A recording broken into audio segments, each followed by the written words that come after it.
There is something very old and very quiet that runs through every part of a life. It is not a sound, exactly, though it can be measured in sound. It is not a sight, but it can be seen in the slow arc of the sun across a wall. It is not something you can hold in your hands, and yet it holds you, from the first breath you ever took to this one, right here, in the dark. That thing is time. You have felt it all day long, without needing to name it. You felt it in the pause between two heartbeats, the small silence that sits inside every pulse. You felt it when you held your breath for just a moment, listening for something, and then let it go again in a long, slow sigh. You felt it in the way the light outside your window shifted from pale morning gold to the deeper blue of evening, and then to this, the soft blackness of a room at rest. Time is not something far away. It is the quiet rhythm under everything, the current that carries each moment into the next. And tonight, as you lie here, letting your body settle into the mattress, letting your eyes stay closed, and your breathing find its own deep shape, we are going to sit with time for a while. Not to study it in a hurry, not to race through facts and dates, but to turn it over gently, like a smooth stone warmed by a day of sun, and feel its weight. People have been wondering about time for as long as there have been people who could record their wonder. The very first written records we have, scratched into clay tablets in the lands between the great rivers of Mesopotamia more than 5,000 years ago, already show minds turning over the question of how to track the days. The ancient Egyptians who built their lives around the great Nile River watched the sky with such care and patience that they began to draw maps of the stars and tie them to the flooding seasons. They did not have clocks the way we have clocks. They did not have seconds or minutes or hours that ticked forward on a screen. But they had the same sun we have, the same moon, the same slow wheel of stars, and they felt the same pull to measure and mark and understand the passing of things. That pull is very deep in us. It is older than any machine, older than any calendar carved in stone. It lives somewhere in the quiet core of being human, this sense that moments arrive and then slip away, and that we might find some way to walk alongside them with a little more grace, a little more peace. What we are going to do together over the course of this long, slow night is follow that pull. We are going to trace the story of how humans have thought about time, from the simplest shadow on the ground to the most precise instruments ever built. We will walk through the ancient world where a stick planted in the earth was a kind of clock. We will sit for a while in the candlelit workshops of medieval monks who built the first mechanical clocks not to hurry to appointments, but to call their communities to prayer at the right hours. We will ride the first railroads, where time itself had to be stitched together across whole continents so that trains would not collide. We will listen to the quiet hum of atomic clocks, machines so steady that they would not lose a single second if they ran for tens of millions of years. And then, when the story has carried us to the very edge of what we can measure, we will step gently into some of the stranger, softer questions. Questions about what time actually is, at the deepest level. Questions about why it seems to flow in only one direction, like a river that never runs backward. Questions that even the most careful physicists, with all their instruments and all their equations, still hold in their hands like something fragile and not yet fully understood. This is not a journey that will demand anything of you. There will be no tests, no need to remember names or dates. Your only task, if it can be called a task at all, is to let the words wash over you like slow water. You do not need to hold on to every detail. You do not need to follow every thread. If your attention drifts, let it drift. The words will keep going, soft and steady, and you can pick them up again whenever you like, or not at all. The sound of a voice in the dark can be a kind of company that asks nothing in return. It can be a low, steady light that doesn't disturb the quiet, but simply sits there, glowing faintly, while you rest. So if you find yourself slipping towards sleep before we have even begun in earnest, that is exactly as it should be. The story will still be here, unfolding at its own pace, carrying on without needing you to keep it upright. There is something very freeing in that, something very old. We are so often asked to pay attention, to focus, to keep up. But not tonight. Tonight, the only invitation is to let go, to let the words be a kind of lullaby, built from history and science and gentle wonder, to let your breathing deepen and your limbs grow heavy, to feel the pillow under your head, not as a place to think, but as a place to drift. So let us begin where all stories of time must begin, not with a clock or a calendar, but with the simplest, oldest things, with light and dark, with the sun lifting itself over the horizon and slipping back down again, with the moon, that pale and patient traveler, waxing and waning in its slow, repeating cycle. Long before anyone had a name for an hour or a minute, these were the clocks that held the world together. A sunrise is not just a sunrise. To a person living 10,000 years ago, it was the return of warmth and safety, the end of the long, cold dark when predators might prowl and fires had to be tended with extra care. A sunset was not just a sunset, it was the signal to gather, to find shelter, to prepare for the night. The moon was not just a light in the sky, its phases gave a rhythm to the month, a word that itself comes from the moon. One full moon to the next was a way to mark stretches of time, longer than a day but shorter than a season. And the seasons themselves, the great turning of the year from cold to warm and back again, were perhaps the deepest clock of all, the one that told people when to plant, when to harvest, when to store food and huddle close against the cold. These natural cycles are so simple that it can be easy to forget how profound they are. But think, for a moment, of what it would be like to have no clock at all, no phone glowing on the bedside table, no watch on your wrist, no schedule to keep. You would still have the sun, you would still feel the cool of morning on your skin and see the long shadows of late afternoon stretching across the ground. You would still notice the day shifting into evening, the colors softening, the air growing still or stirring with a new breeze. You would still feel hunger and fullness, wakefulness and tiredness, the body's own quiet clock ticking along beneath your skin. These are the original timekeepers, the ones we carry inside us and around us, and they have not gone away just because we have invented other ways to measure the passing hours. They are still there, underneath everything, the pulse in your wrist, the rise and fall of your chest, the slow drift towards sleep that you are feeling right now. These are time, too. These are the oldest ways we know that moments are moving, that life is unfolding, that the world is turning, even in the dark.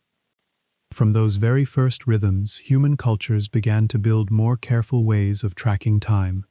The ancient Egyptians, living along the narrow green ribbon of the Nile, watched the river rise and fall, with a precision that their lives depended on. Too little flood, and the crops would fail. Too much, and the villages would wash away, so they learned to watch the sky for signs. They noticed that the star we now call Sirius, the brightest star in the night sky, would appear just above the eastern horizon, right before dawn, at the same time each year, just before the Nile began its annual rise.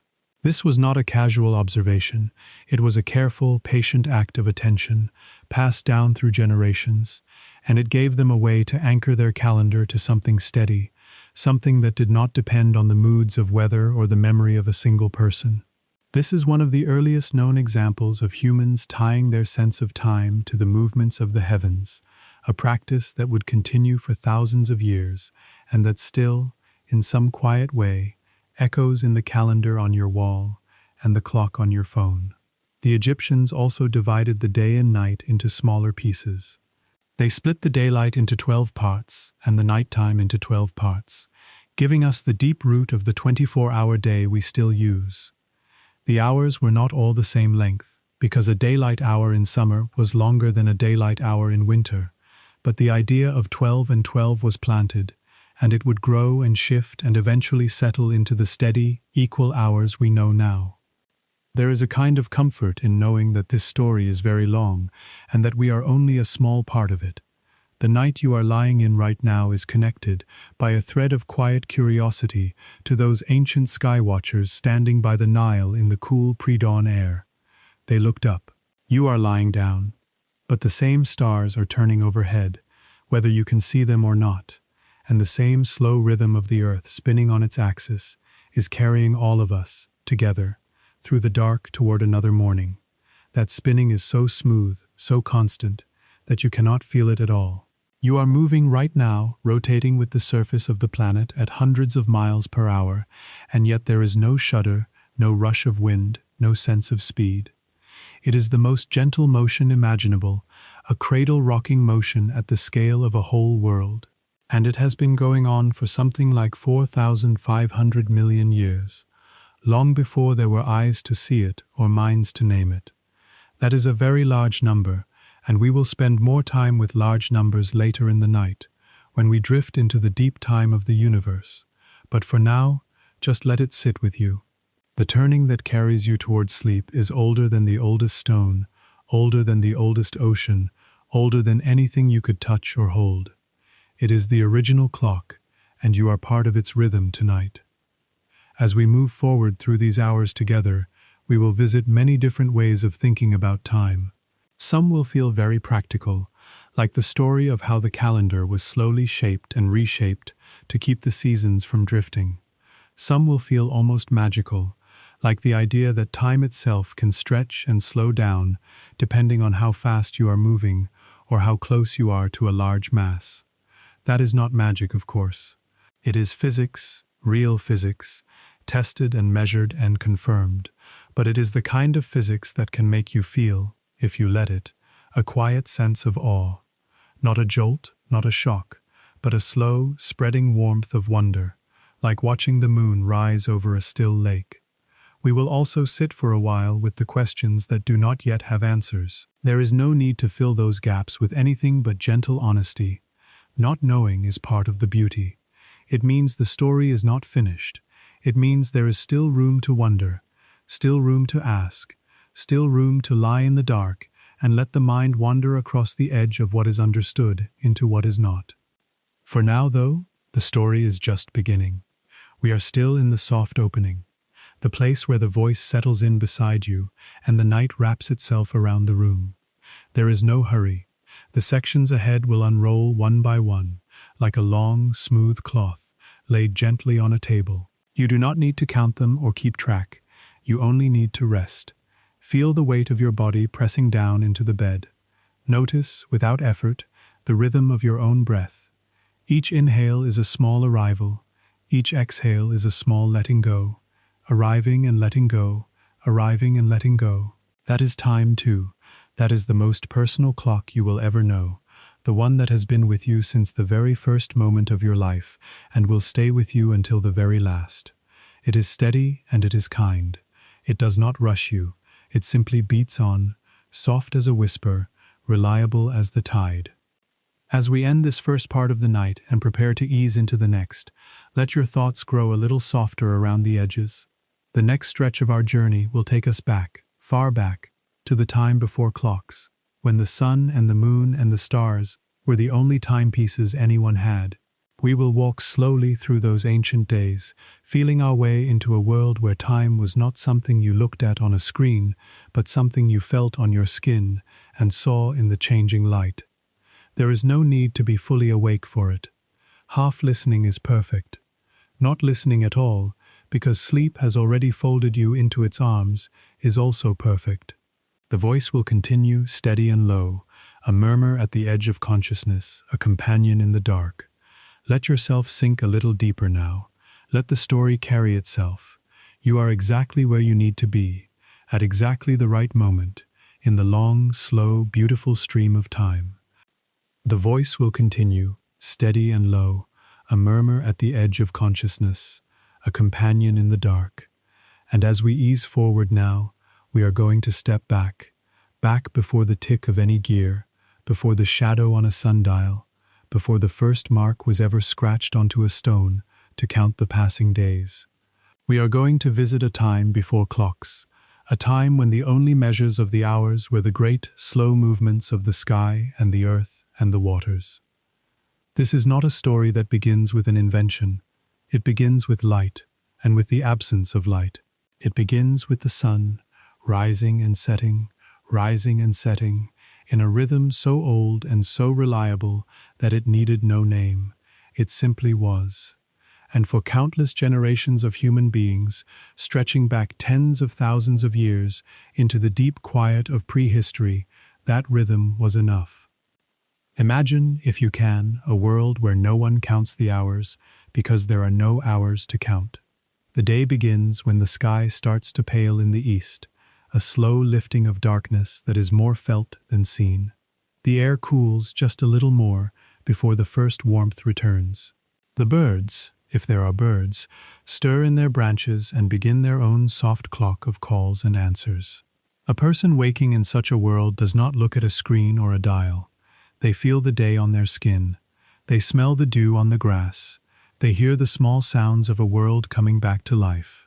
This is the first clock, the original clock, the one that needs no winding and no battery and no instruction. The sun rises, light returns. The long night, with its deep cold and its hidden dangers, is over for now. The body relaxes into the warmth. The heart beats a little lighter. This is morning, not because a number says so, but because the world says so. And then, many hours later, the light begins to slant and soften. The shadows stretch long across the ground, pulling away from every tree and every stone and every living thing like a slow tide going out. The air cools again. The colors of the world deepen into gold and rose and then into violet and gray. The sun drops below the edge of the world and the great dark returns. This is evening. This is night. The body knows it, deep in its bones. The eyes grow heavy. The muscles loosen. The mind, which has been busy with the tasks of daylight, begins to quiet and drift. This cycle, this single turn of light into dark and back again, is the day. It is the most fundamental unit of time we have, and it is given to us by the spinning of the earth itself. No one had to invent it. No one had to argue about how long it should be. It is simply there, a gift of physics and planetary motion, and it has been marking time for living things on this planet for billions of years. Long before anyone wrote anything down, people noticed this rhythm and lived by it. But they noticed other rhythms too. They noticed the moon. On some nights, the moon was a thin, pale curve, a sliver of silver hanging low in the sky. On other nights, it was a perfect round disk, so bright it could cast shadows of its own. And then, over many nights, it would shrink again, fading back to a sliver, and then to nothing at all, before beginning the whole cycle once more. This cycle, from one full moon to the next, takes about 29.5 days. It is a length of time we now call a month, a word that comes directly from the old word for moon. And for early humans, this lunar cycle was a natural way to mark stretches of time, longer than a day but shorter than a season. It was a middle scale, a way to say, we will meet again after the next full moon, or the baby will be born before the moon has waxed and waned 3 times. It was not precise in the way we think of precision now, but it was steady, and it was visible to everyone, and it linked the rhythms of human life to the slow dance of the heavens. These 2 clocks, the sun and the moon, were the foundation of all early timekeeping. They are still there, of course. The sun still rises, the moon still waxes and wanes. We have simply layered so many other clocks on top of them that we can sometimes forget the originals. But on a night like this, when you are lying in the dark and the world is quiet, you might find it comforting to remember that the oldest clocks are still running. They have never stopped. The same moon that early humans watched with wonder is the moon that is shining somewhere above your roof right now, even if you cannot see it. The same sun that warmed their faces is the sun that will rise again in a few hours, whether you are awake to greet it or not. This continuity is very deep. It connects you, in the most physical way, to every generation that has ever lived. As human societies grew more settled, as people began to plant crops and tend animals instead of moving constantly across the land, these natural cycles became even more important. A farmer needs to know when to plant seeds. Plant too early, and a late frost might kill the young shoots. Plant too late, and the growing season might run out before the harvest is ready. So people paid very close attention to the sun, not just its daily rising and setting, but its yearly journey across the sky. They noticed that the sun does not rise in the same place on the horizon every morning. It slides north and south over the course of a year. They noticed that the arc the sun traces across the sky is higher and longer in the warm months, and lower and shorter in the cold months. They noticed that there are 2 days in the year when the day and the night are almost exactly equal in length, the spring and autumn equinoxes. And they noticed that there are 2 days when the sun seems to pause in its northward or southward journey before turning back, the summer and winter solstices. These 4 points in the year became anchors. They were the bones of the calendar, the fixed markers around which a whole year could be organized. Some of the most moving evidence of just how important these seasonal markers were to early people can be found in the ancient monuments they left behind. Stonehenge on the Salisbury Plain in England is one of the most famous. It was built in stages, starting around 4,500 years ago, and its massive stones are arranged in a way that aligns with the sunrise on the summer solstice and the sunset on the winter solstice. On the longest day of the year, if you stand in the center of the circle and look toward a particular stone, called the heel stone, you will see the sun rise directly above it. We do not know everything that Stonehenge was used for. The people who built it left no written records. But we can see, in the stones themselves, a deep desire to mark the turning points of the year. The same desire can be found in other ancient sites around the world, from passage tombs in Ireland that fill with light only on the winter solstice dawn, to towers and observatories built by the Maya in Central America to track the movements of the sun and planets. These were not clocks in any modern sense. They were places of gathering and ritual, but they were also instruments, giant stone instruments, for paying attention to time. Around the same era, in the river valleys of Egypt and Mesopotamia, people were developing more formal ways of tracking the year. The ancient Egyptians, living along the Nile, had a particular need for a reliable calendar. The Nile flooded every year, and that flood was the source of life. It brought fresh, rich soil to the fields, soil that made the difference between a good harvest and famine. If you could predict when the flood was coming, you could prepare. You could move your animals to higher ground. You could have your seeds ready. So the Egyptians looked to the sky. They noticed that the star Sirius, which they called Sothis, would appear on the eastern horizon just before sunrise, at exactly the time of year when the Nile was about to rise. This first appearance of a star, after a period of being hidden by the sun's glare, is called a heliacal rising. The heliacal rising of Sirius became the anchor of the Egyptian calendar, the signal that a new year was beginning. It was a brilliant piece of observation, a linking of a celestial event to an earthly one, and it gave the Egyptians one of the earliest solar calendars, a calendar of 365 days. That number, 365, is very close to the actual length of a year, which is about 365 and a quarter days. The Egyptians did not add that extra quarter day. Over many years, their calendar would slowly drift relative to the seasons, so that a summer festival might eventually end up happening in winter. But on the scale of a single human lifetime, it was steady enough. It provided a reliable framework for planting and harvesting, and for organizing the complex society that grew up along the Nile. And it gave us another deep root of our own calendar, a root that reaches back more than 5,000 years into the quiet pre-dawn skies of ancient Egypt, when a priest or a farmer would stand on the riverbank and watch for a bright star to peek over the horizon and know that the waters were coming. The Egyptians also gave us something else, something we touched on earlier but that deserves to be sat with for a while. They divided the day into smaller parts.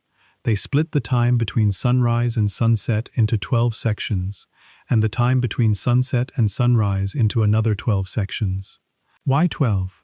There is no single answer that everyone agrees on, but it may have to do with the 12 lunar cycles in a year, or with the way they counted using the joints of their fingers. Whatever the reason, the idea of 12 hours of day and 12 hours of night was born, and it has stayed with us ever since. Those early hours were not all the same length. A daylight hour in summer might be much longer than a daylight hour in winter, because the sun is up for much longer. But the number 12 was established. And much later, when mechanical clocks made it possible to measure hours that were all exactly the same length, the number 12 was kept. The 24-hour day, which feels so natural and inevitable to us now, is a direct inheritance from people who lived and died thousands of years ago along a river in a desert land. There is something very peaceful in knowing this.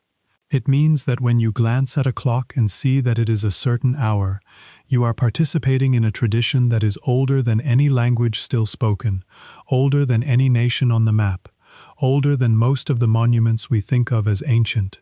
You are using a system that was shaped by sky watchers and river watchers, by farmers and priests and builders of stone circles. Timekeeping, at its core, is not about machines. It is about attention. It is about noticing the patterns that repeat and finding ways to live in harmony with them. The earliest timekeepers were not scientists in white coats. They were people just like us, who felt the cold of winter and the warmth of summer, who watched the moon grow full and then thin, who wondered about the stars and wanted to feel a little less adrift in the vast, silent sweep of the cosmos. As we let these old rhythms settle in the mind, it is worth pausing to consider what it would actually feel like to live entirely by these natural clocks. To wake with the light and sleep with the dark. To feel the year not as a grid of numbered months on a screen, but as a slow, sensory unfolding. The first chill of autumn on the skin, the smell of wet earth in spring, the long, drowsy afternoons of high summer when the air itself seems thick and slow. These are all ways of telling time that the body understands, without ever being taught. A child knows the difference between morning and night before they know any words for them. An animal certainly knows it. A dog knows when it is time for a walk, not by looking at a clock, but by the angle of the light and the habits of its human. A bird knows when to migrate, not by consulting a calendar, but by sensing the shortening days and the changing temperatures. These biological clocks are very real, and they are very old. They are tuned to the spinning of the earth and the orbiting of the sun, and for most of human history, they were the only clocks anyone had. But human societies were growing more complex. Small bands of hunters and gatherers became villages. Villages became towns. Towns became the first cities, with their granaries and temples and markets and courts.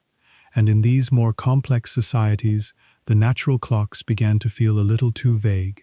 If you needed to organize a group of people to repair a canal or to bring their goods to a central market, saying, "Meet when the sun is high," might work, but it left a lot of room for confusion. If you needed to perform a religious ritual at a specific time, you needed a way to know that time reliably.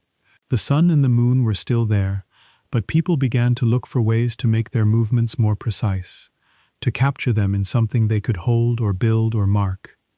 They began to invent instruments that could take the great, slow turning of the heavens and bring it down to the scale of a village square, a temple courtyard, a single pair of watching eyes.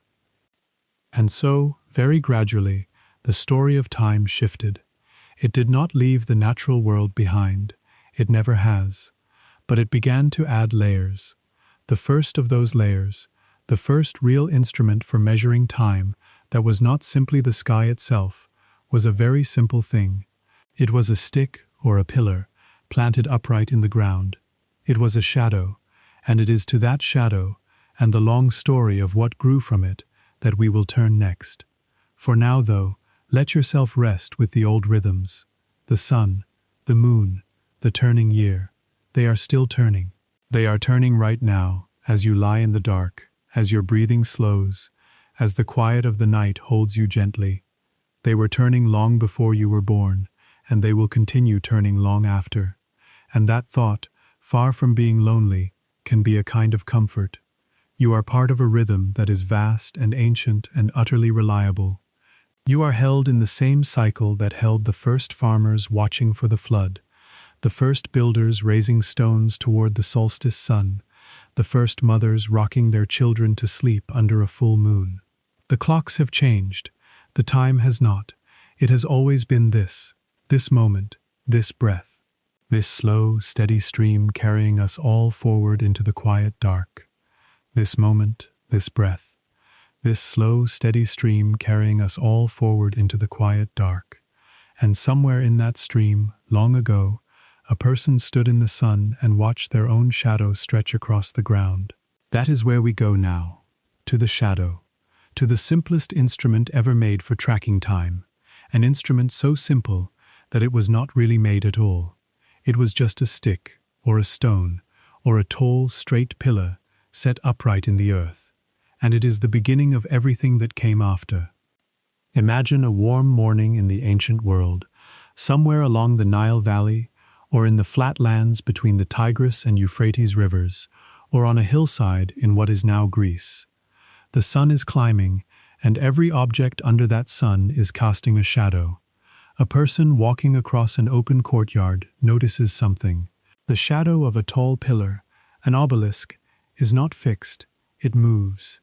It is long in the early morning, stretching far across the ground like a dark finger pointing west. Then, as the morning passes, the shadow shortens. It pulls back toward the base of the pillar, shrinking and shrinking, until around the middle of the day it is at its shortest, a small dark pool tucked close.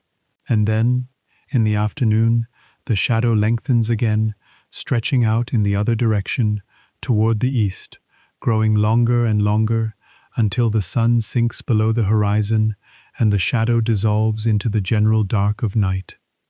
This is such an ordinary thing.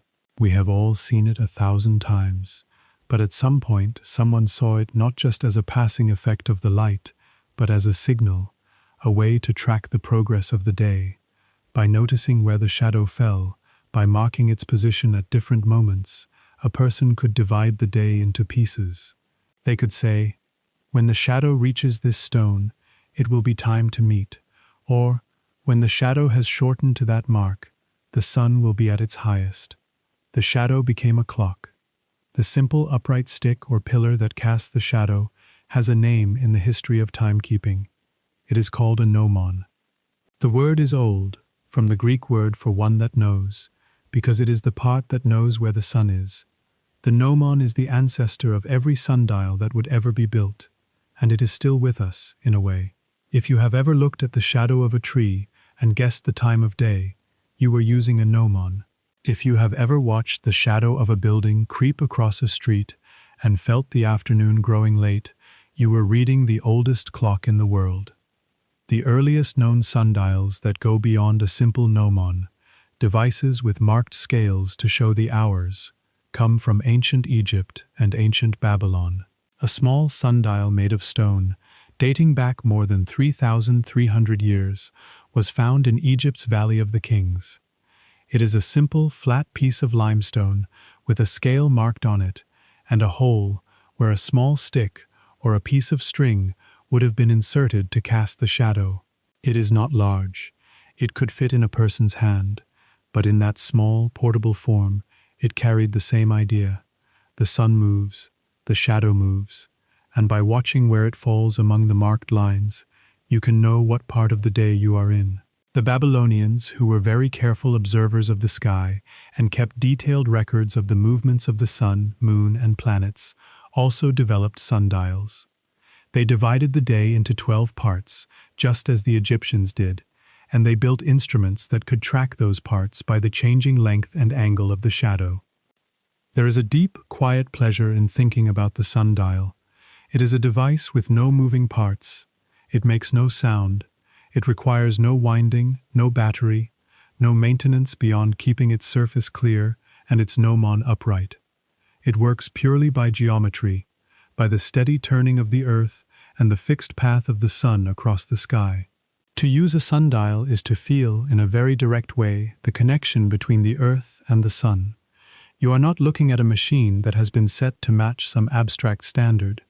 You are looking at the actual position of the sun in the sky, translated into a line on the ground. The time it tells is local time, solar time, the time where you are standing right now.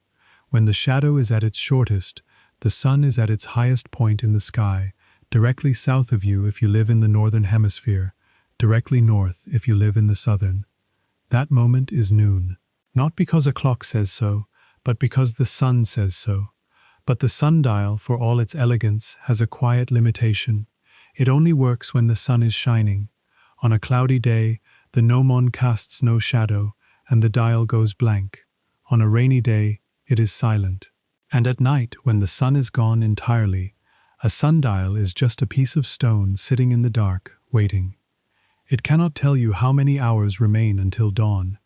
It cannot mark the slow passage of the night. For a society that needed to measure time in the dark, something else was required. And so, alongside the sundial, another kind of timekeeper was developed, one that used not light and shadow, but the steady, patient flow of water. This device is called a water clock, and its old Greek name is clepsydra, which means water thief. It is a lovely name, suggesting something that steals time away, drop by drop. The basic idea is very simple. You take a vessel, a bowl or a jar, and you fill it with water. In the bottom of the vessel, you make a small hole. The water drips out, slowly, steadily. You mark the inside of the vessel at different levels. As the water level drops past each mark, a certain amount of time has passed. Some water clocks work the other way. A vessel with a hole would drip water into a second vessel, and the rising water level in the second vessel would mark the hours. Either way, the principle is the same. Water flows at a fairly steady rate, and by measuring how much has flowed, you can measure how much time has gone by. The earliest water clocks appear in ancient Egypt, over 3,400 years ago. One of the oldest surviving examples is an alabaster vessel from the reign of the pharaoh Amenhotep III, carved with markings on the inside to show the hours of the night. It was used perhaps in a temple, where priests needed to perform rituals at specific times, even in the dark. It did not matter that the sun was gone. The water still dripped, the level still fell, the marks still gave their quiet report. The water clock was a way to steal time from the night, to bring measurement into the hours when the sundial was blind. The Greeks refined the water clock, turning it from a simple dripping vessel into a more sophisticated instrument. They connected water clocks to gears and floats, and even to small mechanical figures that would move or strike a bell as the water level changed.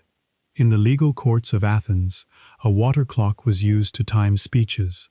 A lawyer or a politician was given a certain amount of water, and when the water had all run out, their time was up. This is a very old root of the phrase, "time is running out." It was literally running out, dripping through a small hole in a clay pot, and when the pot was empty, the speaker had to fall silent. Water clocks had their own limitations, of course.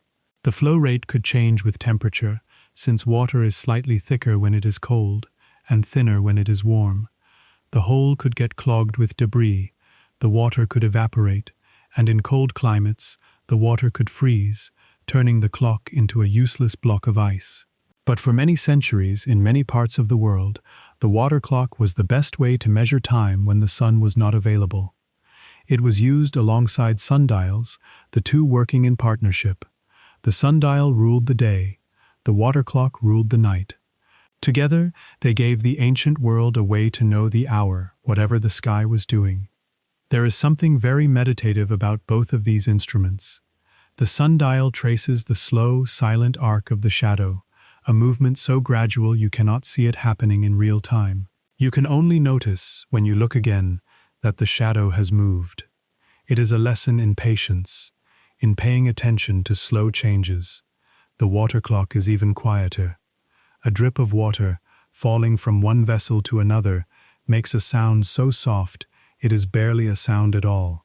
It is more like a punctuation mark in the silence, a tiny, regular heartbeat in a quiet room. To sit with a water clock in the dark, listening to the drip, drip, drip, is to feel time not as a number on a screen, but as a physical, almost musical rhythm. Each drop is a moment. Each drop is gone, and then replaced by the next. It is a very gentle way to experience the passing of time, far gentler than the ticking of a mechanical clock or the silent blinking of a digital display. And as we sit with these old instruments for a little longer, it is worth noticing something about the shadows themselves. The shadow of a sundial does not just move, It changes shape over the course of a year. In summer, when the sun is high in the sky, the midday shadow is short. In winter, when the sun is low, the midday shadow is much longer. This means that a sundial, to be accurate throughout the year, has to be designed with this variation in mind. The angle of the gnomon, the layout of the hour lines on the dial face, all have to be calculated for the specific latitude where the dial will be used. A sundial made for Cairo will not work correctly if it is moved to London. It has to be tuned to its place, to the particular arc the sun traces across that particular patch of sky. In this way, a sundial is profoundly local. It belongs to where it stands. It tells the time of that place and only that place. This localness is something we have almost entirely lost in our modern timekeeping. A clock today tells the same time everywhere in a given time zone, whether you are at the eastern edge of it or the western edge. The sun may be directly overhead, or it may be noticeably off to one side, but the clock on the wall says 12 o'clock all the same. We have traded the perfect, local accuracy of the sundial for the convenience of a standardized time. That trade has brought many benefits, and we will explore them later in the night. But for now, as we drift with the slow-moving shadow, it is pleasant to imagine a world where every town, every garden, every sunny patch of ground had its own time, measured by the sun that shone directly upon it. In many parts of the ancient world, sundials and water clocks were not just practical tools. They were also objects of beauty and wonder. The Tower of the Winds in Athens, built around the 1st century before the Common Era, was an octagonal marble tower that served as a public timepiece. It had sundials carved on each of its 8 faces, oriented to catch the sun at different times of day.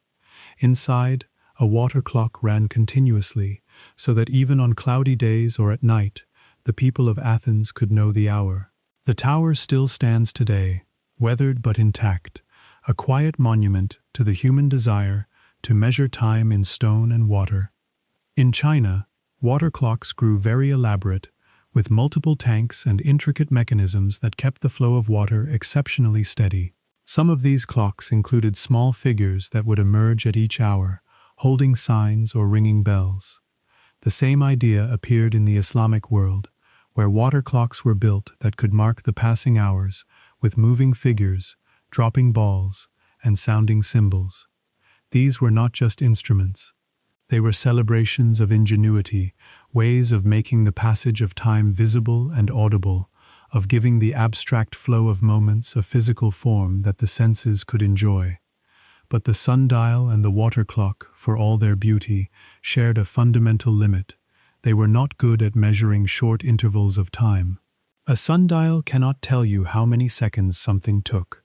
A water clock can be made to measure smaller units, but it requires very careful construction and constant attention. For most of human history, periods of time shorter than about a quarter of an hour were simply not measured. There was no need. The pace of life did not require it. People did not need to know how many seconds it took to boil an egg or walk across a field. The rhythms of the sun, the moon, the seasons, and the dripping of water were enough. As we let this gentle age of timekeeping settle into our thoughts, we might notice a certain kinship with these old ways. Even now, in a world full of digital clocks and atomic precision, the body still responds to the same ancient signals. You still feel the lengthening shadows of late afternoon. You still sense the approach of evening in the quality of the light. You still know, without looking at any clock, that the night is deep and the world is still. The sundial and the water clock are not gone. They are just sleeping, underneath the layers of newer inventions. And the feeling they evoke, the feeling of time as something slow and natural and woven into the fabric of the world, is always available. It is here, in the dark, in the quiet, in the gentle drift toward sleep. Now we are going to let the shadow fade and the last drop of the water clock fall. The story of time is about to take a turn. For thousands of years, measuring time had meant watching the sun, or the water, or the stars, things that moved by nature, at nature's pace. But a new age was coming, an age when people would learn to build time from gears and levers and springs. The first mechanical clocks were not far off, ticking quietly in the workshops of medieval Europe, about to change the way human beings lived. But that is for the next part of our journey. For now, just rest. Just breathe. Just let the shadow move, slowly, silently, across the ground of your imagination, marking the passage of this quiet hour in the oldest way there is. The shadow moves, slowly, silently, across the ground of the imagination. But there came a time when the shadow was no longer enough. Not because the sun had stopped shining, and not because the water had stopped dripping, but because human life was growing more intricate, more structured, more in need of a kind of time that did not depend on clear skies or a steady supply of water. A new kind of time was about to be born. It would not be found in the sky or in a bowl of water. It would be built by hand, from metal and weight, and the patient ingenuity of people working in cold stone rooms, lit by candles, listening for the first time to the sound that would come to define the modern world. The tick. The story of mechanical time begins, as so many stories of quiet order do, in monasteries. In the Christian monasteries of medieval Europe, the day was structured around prayer. There were prayers to be said at dawn, at sunrise, at mid-morning, at noon, at mid-afternoon, at sunset, and in the deep of night. These were called the canonical hours, the fixed times of prayer that gave shape to a monk's entire life. Getting them right mattered. It was an act of devotion, a way of keeping time with God. But how do you know when it is time to pray if the sky is overcast and the sundial is blank? How do you wake a whole community of sleeping monks at 3 a.m. to sing the night office? You need something that does not depend on the sun. You need a clock that works in the dark. The first mechanical clocks began to appear in the 1300s, the 14th century. They were not small, they were not personal. They were large, heavy machines made of wrought iron, set up in towers or in the central courtyards of monasteries and cathedrals. They did not have hands or faces, not at first. They told the time by ringing bells. The word clock itself comes from the Latin word clocca, which means bell. The earliest mechanical clocks were not time-displaying devices, they were time-sounding devices. They were built to call people to prayer, to mark the hours with a sound that could be heard across the cloisters and the fields beyond.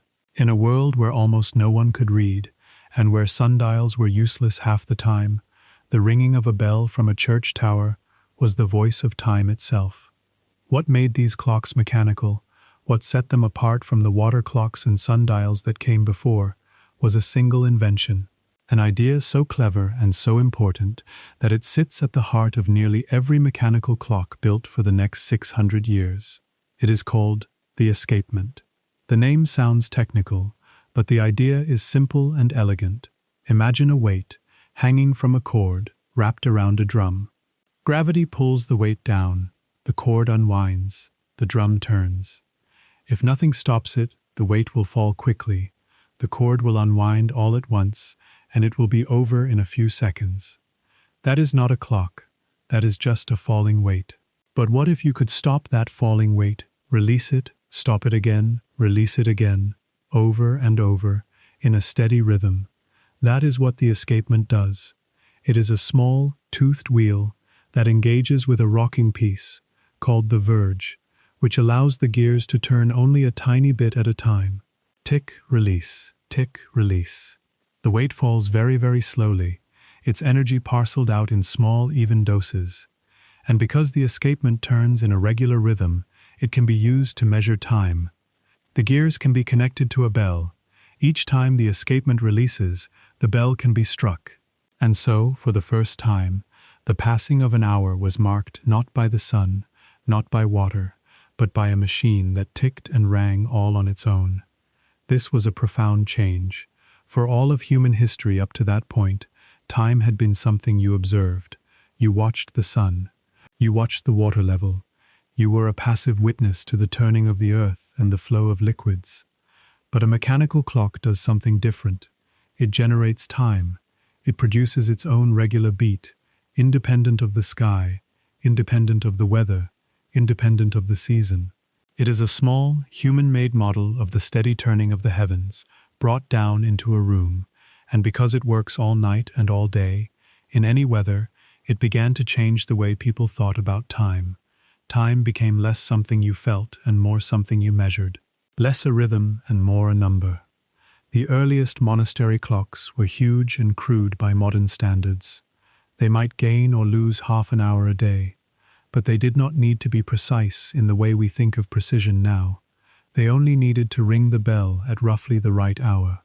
And for a community of monks whose days were already shaped by the ancient rhythms of the liturgy, rough time was good enough.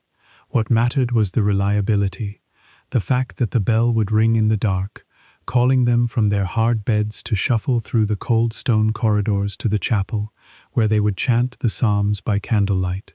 The clock was a servant of devotion. It did not yet rule the lives of ordinary people. But clocks did not stay in the monasteries for long. By the late 1300s and into the 1400s, mechanical clocks began to appear in the public squares of European towns and cities. These were the great tower clocks, the ancestors of the clock faces we still see on old town halls and churches today. They were massive, complex machines, built by blacksmiths and locksmiths, the high-tech engineers of their age. They were objects of civic pride, a sign that a town was prosperous and modern. And they began, very slowly, to change the rhythm of daily life. A town with a public clock could coordinate its activities in a new way. Market hours could be set, court sessions could begin at a fixed time, the working day could be bracketed by the ringing of the clock bells, rather than just by the rising and setting of the sun. People began to live, not by solar time alone, but by clock time. The two were still closely linked. Noon on the clock was still supposed to be close to noon on the sundial, but the clock kept going, even when the sun was hidden, and that made a difference. For more than 300 years, the verge escapement and the falling weight were the heart of every mechanical clock. These clocks got better over time, as metal workers learned to make more precise gears and more reliable parts, but they were never very accurate. A good verge clock in the 1500s might be accurate to within 15 minutes a day. That was fine for a town clock, where people only glanced at it occasionally, but it was not fine for the new demands that were coming. The age of exploration was underway. Ships were sailing across oceans, navigating by the stars. To find your position at sea, you need to know the time very precisely. A clock that was wrong by 15 minutes could lead a ship hundreds of miles off course, onto rocks or into empty ocean where food and water would run out. The need for a better clock was becoming a matter of life and death. The breakthrough came in the 1600s from a Dutch scientist named Christian Huygens. Huygens was a mathematician, an astronomer, and a maker of fine instruments. In the year 1656, he took an old idea and applied it to a clock in a new way. The old idea was the pendulum. Galileo, the great Italian scientist, had noticed decades earlier that a swinging pendulum takes the same amount of time to complete its swing, no matter how wide the swing is. This is called isochronism, from the Greek words for equal time. A pendulum is a natural timekeeper. Its swing is steady, regular, and remarkably insensitive to outside disturbances. Galileo had sketched a design for a pendulum clock, but he never built one. Huygens did. He connected a pendulum to an escapement so that the pendulum itself controlled the release of the gears. The pendulum swings left, the escapement releases one tooth. The pendulum swings right, the escapement releases another tooth. The clock is no longer just a machine, it is a partnership between a mechanical escapement and a natural rhythm, the steady, reliable swing of a weight on a rod. Huygens's pendulum clocks were a revolution. They were immediately far more accurate than any clock that had come before. A verge clock might be wrong by 15 minutes a day. A pendulum clock could be accurate to within a few seconds a day. For the first time in human history, it was possible to measure time with a precision that would have been almost inconceivable to earlier generations. The pendulum clock could have a minute hand. Earlier clocks had only an hour hand, because they were not accurate enough for minutes to matter. Now, suddenly, minutes were real. They could be seen, marked, counted. The face of a clock began to look the way we expect it to look, with an hour hand and a minute hand, and eventually, as clocks got even better, a second hand sweeping smoothly around the dial. The pendulum clock spread across Europe and then across the world. It became the standard timekeeper for observatories, where astronomers needed to track the precise positions of stars. It became the standard for wealthy homes, where a long-case clock, what we now often call a grandfather clock, stood in the hall, its slow tick marking the quiet passage of domestic life.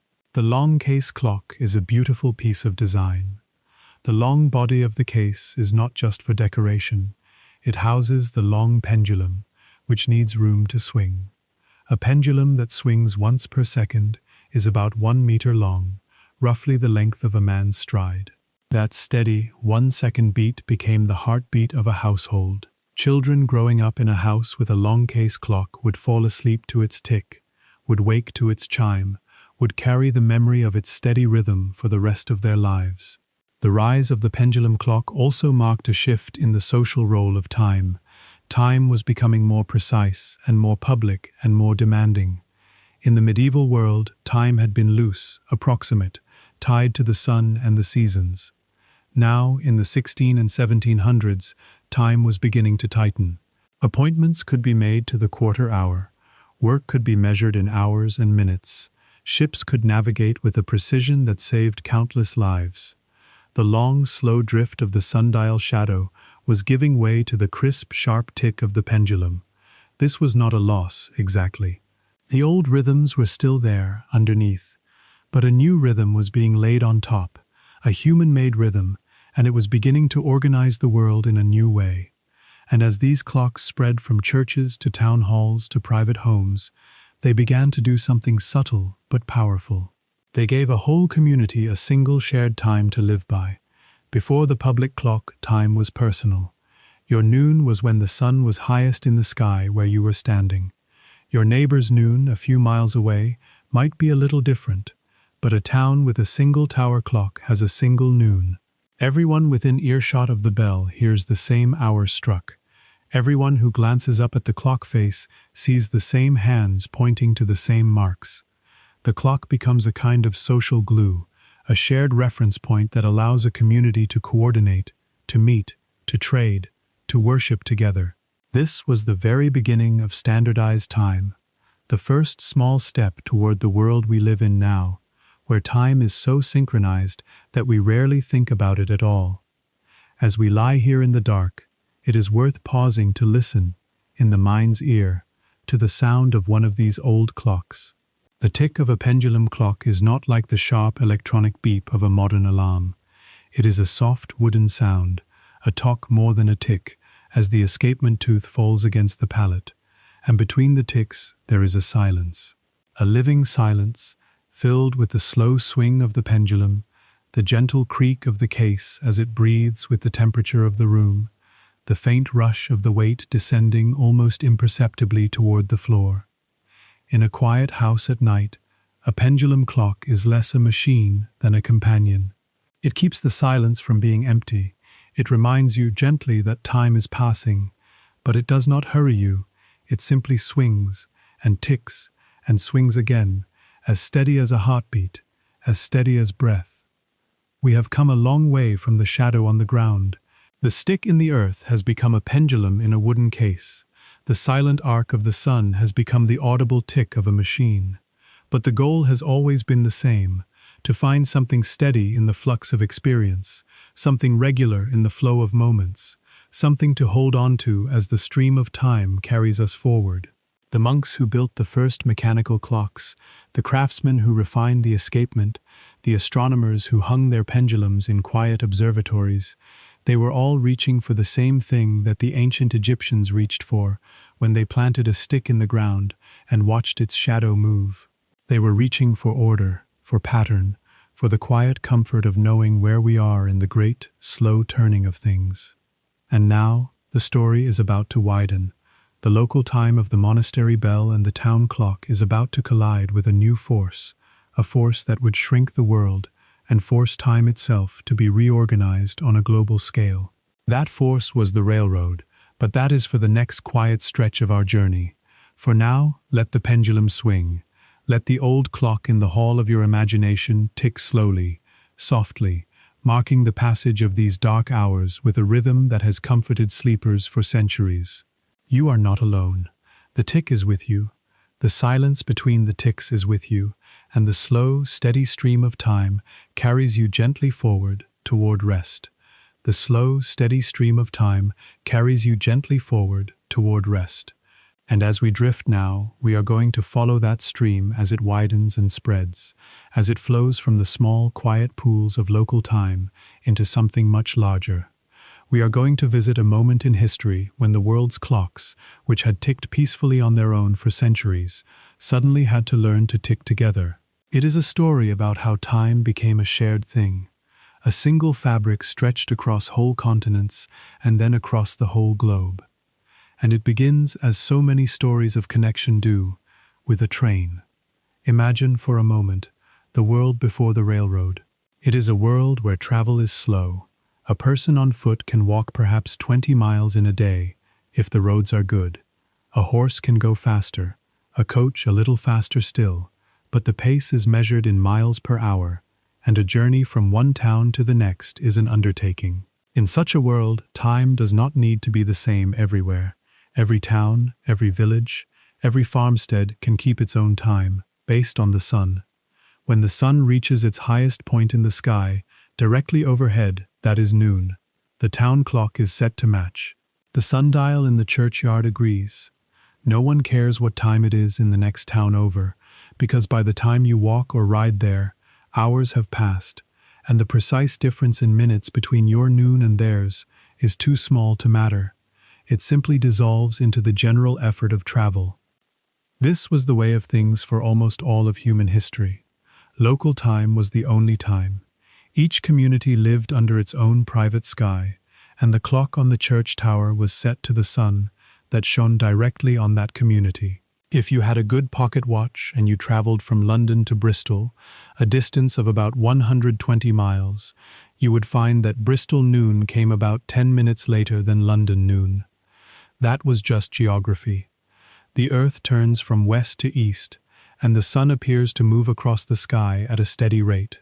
For every degree of longitude you travel to the west, the sun reaches its high point about 4 minutes later. This is not a flaw. It is simply the shape of the world.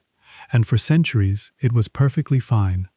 Travel was slow enough that the difference never caused any real trouble. You would just adjust your watch when you arrived, setting it to the local town clock, and get on with your life.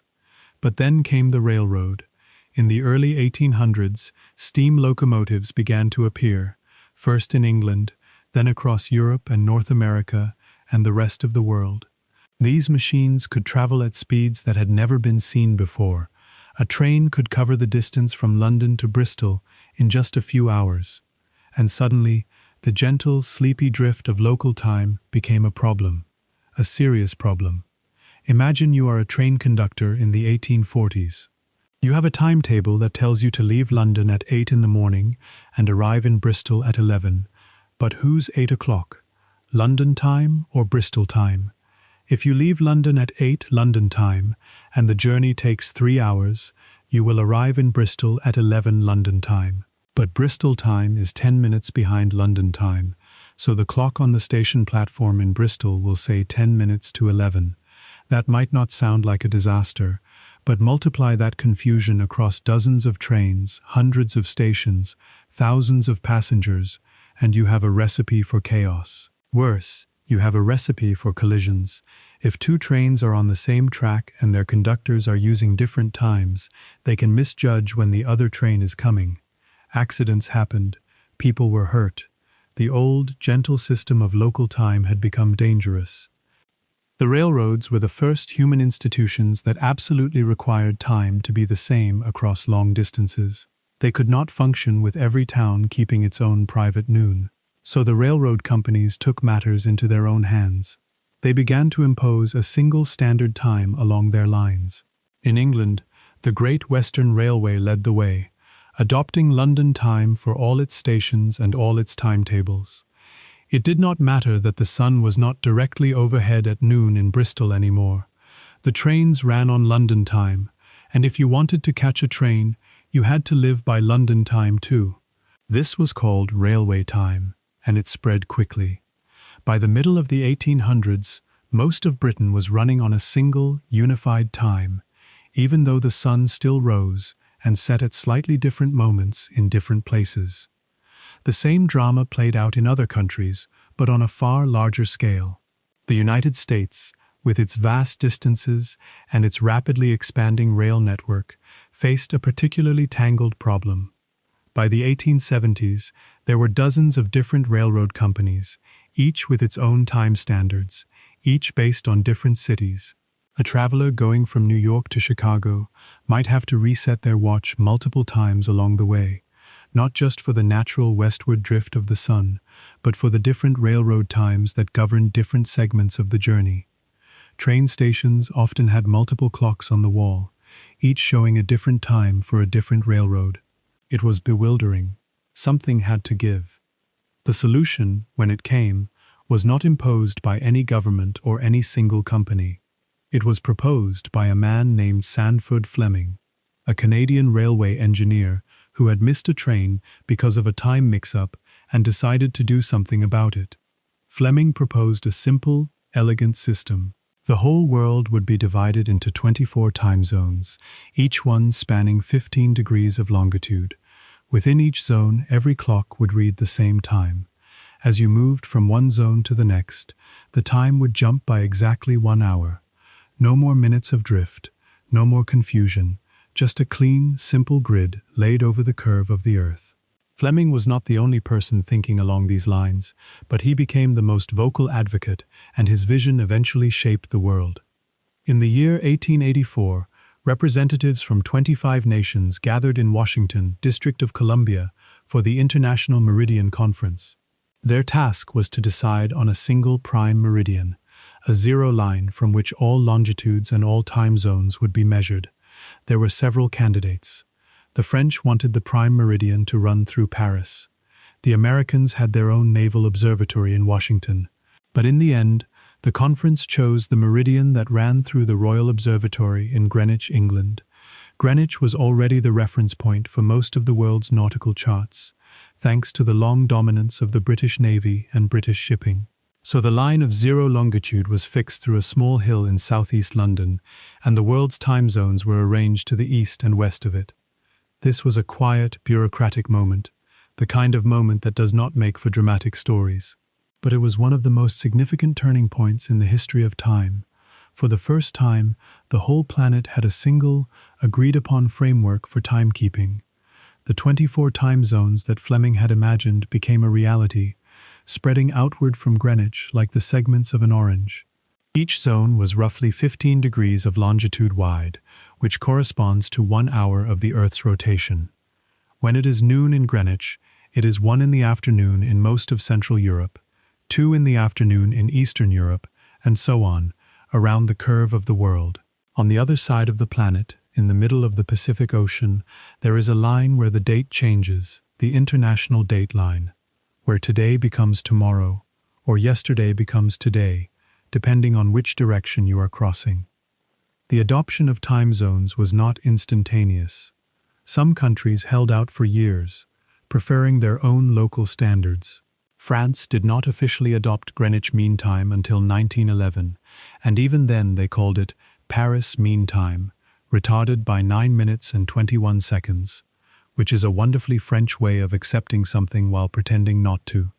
But by the early 20th century, the system was firmly in place, and it has remained the basic structure of global timekeeping ever since. The time on your phone, the time on the clock in your kitchen, the time that governs when planes take off and when meetings start, and when television shows are broadcast, all of it traces back to that conference in Washington in 1884, and to the long, straight line drawn through a telescope in Greenwich. It is worth pausing here to consider what was gained and what was lost in this great unification of time. What was gained is obvious. The modern world simply could not function without standardized time. Air travel, global communications, the internet, financial markets, all of these depend on a shared understanding of what time it is. When you book a flight from New York to Tokyo, you need to know that the departure time and the arrival time are measured against the same standard, even though the two cities are on opposite sides of the planet. When you call a friend in another country, you need to know whether it is the middle of the night for them. Standard time makes all of this possible. It is one of the invisible infrastructures of modern life, like the electrical grid or the water system, something we rarely think about until it fails. But what was lost is something quieter and harder to name. It is the loss of local time, the time that belonged to a particular place and a particular patch of sky. Before the railroads, every town had its own noon, its own moment when the sun stood directly overhead and the shadows vanished for just an instant before beginning their long, slow stretch toward evening. That noon was a real event, a physical occurrence that anyone could observe. It connected the people of that town to the turning of the earth and the position of the sun in a direct, sensory way. Now, noon is an abstraction. It is a number on a clock that has been set to match the average time across a zone that spans 15 degrees of longitude, hundreds of miles from one edge to the other. If you live at the western edge of a time zone, the sun might not reach its high point until nearly 1 in the afternoon by the clock. If you live at the eastern edge, noon might come as early as 11:30. The clock is no longer telling you where the sun is. It is telling you what time the whole zone has agreed to call it. This is not a tragedy. It is just a change, a trade, one of the many trades we have made to live in a connected world. But on a quiet night like this, it can be pleasant to remember the old local times, the times that were true for one place and one place only, and to imagine the sun moving across the land, carrying a wave of different noons with it, one after another, like a slow, silent bell ringing across the continent. The story of time zones is also a reminder of how deeply human agreements shape our experience of something that seems, at first, entirely natural. Time feels like it is just out there, an objective part of the universe. And in many ways it is. The earth turns, the sun shines. These things are not up for debate, but the way we carve that turning into hours and zones, the way we decide what time it is in one place relative to another, these are human choices, human conventions, built on negotiation and compromise, and the practical needs of railroads and ships. The same is true of the calendar, which we will turn to soon, another human construction laid carefully over the natural cycles of the sun and moon. There is something very calming in this thought. It means that time, as we live it, is not just a force of nature. It is also a kind of shared language, a way we have agreed to talk to each other about the passing of moments.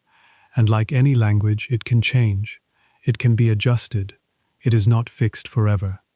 As we let these ideas settle, think for a moment about the quiet miracle of a time zone. You are lying in the dark right now, somewhere in one of the 24 slices of the world. Above you, the same stars are turning, but they are not the same stars that someone in another zone is seeing. The moon, if it is up, is the same moon, but it is at a different angle in the sky. And yet, you are connected to everyone else in your zone by a shared agreement about what hour it is. When the clock ticks over from 11:59 to 12 o'clock, it does so for millions of people at once, across a vast swath of the earth. It is a kind of silent community, a gathering in time if not in space. And then, an hour later, the next zone over joins midnight, and the one after that, and the one after that, a wave of midnights rolling steadily around the planet, following the line of darkness as the earth turns away from the sun. It is a very gentle, very large rhythm, and you are inside it now, held in the slow sweep of your time zone's night. The railroads that forced this great unification are mostly quiet now, at this hour. The last trains have pulled into their stations. The conductors have gone home. The tracks lie dark and still under the sky. But the system they demanded is still ticking, still keeping the world's clocks in step. And as we drift toward the next part of our journey, we will widen the lens even further, from the hours of the day to the months of the year, and explore the long, tangled story of the calendar. That is a story of sun and moon, of emperors and popes, of slow drifts and careful corrections. But for now, just rest in the knowledge that the time around you is a shared time, a time that connects you quietly to everyone else in your slice of the world. The clock on the wall, the faint glow of the numbers on your phone, the distant chime of a church bell if you live near one, all of them are speaking the same hour, an hour that was decided long ago by men in stiff collars, sitting around a table, drawing lines on a map, trying to bring a little order to the beautiful, stubborn, endlessly varied turning of the earth. The beautiful, stubborn, endlessly varied turning of the earth. That turning gives us the day, and the day is the most natural unit of time we have. But there is another turning, a larger one, that gives us a longer unit. The earth does not just spin on its own axis. It also travels in a wide, slow circle around the sun. One full journey around the sun takes about 365 and a quarter days. That journey gives us the year, and the year gives us the seasons, and the seasons have shaped human life since the very beginning. But how do you build a calendar that stays in step with that journey? That question has occupied astronomers, priests, emperors, and popes for thousands of years. The story of the calendar is a story of careful watching, slow drifting, and gentle correction. It is a story of human beings trying to draw a straight grid over a curved and slightly irregular path, and finding, again and again, that the fit is never quite perfect. The very first calendars were not based on the sun at all. They were based on the moon. The moon's cycle of phases, from one new moon to the next, takes about 29.5 days. That is a short, visible, easy-to-track unit of time. Anyone can look up at the sky and see what phase the moon is in. Anyone can count the days between two full moons. So it is not surprising that many of the earliest civilizations, including the ancient Mesopotamians, the earliest Chinese dynasties, and many cultures in Africa and the Americas, built their calendars around the moon. A lunar calendar has 12 months, each beginning with the first sighting of the new crescent moon in the evening sky. 12 lunar months add up to about 354 days. That is roughly 11 days short of a full solar year, the time it takes the Earth to circle the sun. A purely lunar calendar will drift against the seasons by about 11 days each year. After just a few years, a month that used to fall in spring will fall in winter. After about 33 years, it will have cycled all the way through the seasons and come back to where it started. For some purposes, this drift does not matter. The Islamic calendar, for example, is still a purely lunar calendar. Its months, like Ramadan, cycle through all the seasons over the course of a human lifetime. A person born in a year when Ramadan fell in winter will, by the time they are old, have fasted during summer Ramadans, autumn Ramadans, spring Ramadans. This is not a flaw. It is a feature, a way of experiencing the holy month in every season, of feeling the long, hot days of fasting and the short, cool days in equal measure. But for agricultural societies, the drift of a lunar calendar is a problem. Farmers need to know when to plant and when to harvest. They need a calendar that stays in step with the sun, that tells them when the floods will come and when the frosts will end. So many cultures developed calendars that tried to reconcile the moon and the sun, adding an extra month every few years to keep the lunar months from drifting too far from the solar year. These are called lunisolar calendars, and they are among the most intricate timekeeping systems ever devised. The Hebrew calendar and the traditional Chinese calendar are both lunisolar calendars, still in use today for religious and cultural purposes, their patterns of leap months carefully calculated over centuries. But the calendar that most of the world uses now, the one hanging on your wall or glowing on your phone, is a solar calendar. It does not try to follow the moon at all. It follows only the sun, and its deepest roots go back, once again, to ancient Egypt. We have already touched on the Egyptian solar calendar, the one tied to the heliacal rising of Sirius and the flooding of the Nile. That calendar had 365 days, divided into 12 months of 30 days each, with 5 extra days added at the end of the year. It was elegant and simple, and it was the first known calendar to use a year length that we would recognize today. But it had no leap year. It did not account for the extra quarter of a day that the Earth needs to complete its orbit. Over many centuries, the Egyptian calendar drifted slowly, very slowly, against the seasons. The drift was so slow that it was barely noticeable in a single lifetime, but over many generations it added up. The next major step in the story came from Rome. The early Roman calendar was a messy, complicated affair, based loosely on the moon and frequently adjusted by priests for political reasons. By the time of Julius Caesar, in the 1st century before the Common Era, the Roman calendar had drifted so badly that the months were completely out of step with the seasons. Winter festivals were being celebrated in autumn. Harvest rites were being held before the crops were ready. It was chaos, and Caesar decided to fix it. He consulted with astronomers from Alexandria, the great center of learning in Egypt, and in the year 45 before the Common Era, he introduced a new calendar. It was a solar calendar, based on the Egyptian model but with one crucial addition: a leap year every 4 years. By adding one extra day every 4 years, the calendar could stay almost perfectly aligned with the seasons. The extra day was inserted into February, the last month of the Roman year at that time. This was the Julian calendar, named after Julius Caesar, and it was a triumph of practical astronomy. It gave the Roman world, and eventually much of the world beyond, a stable, reliable framework for the year.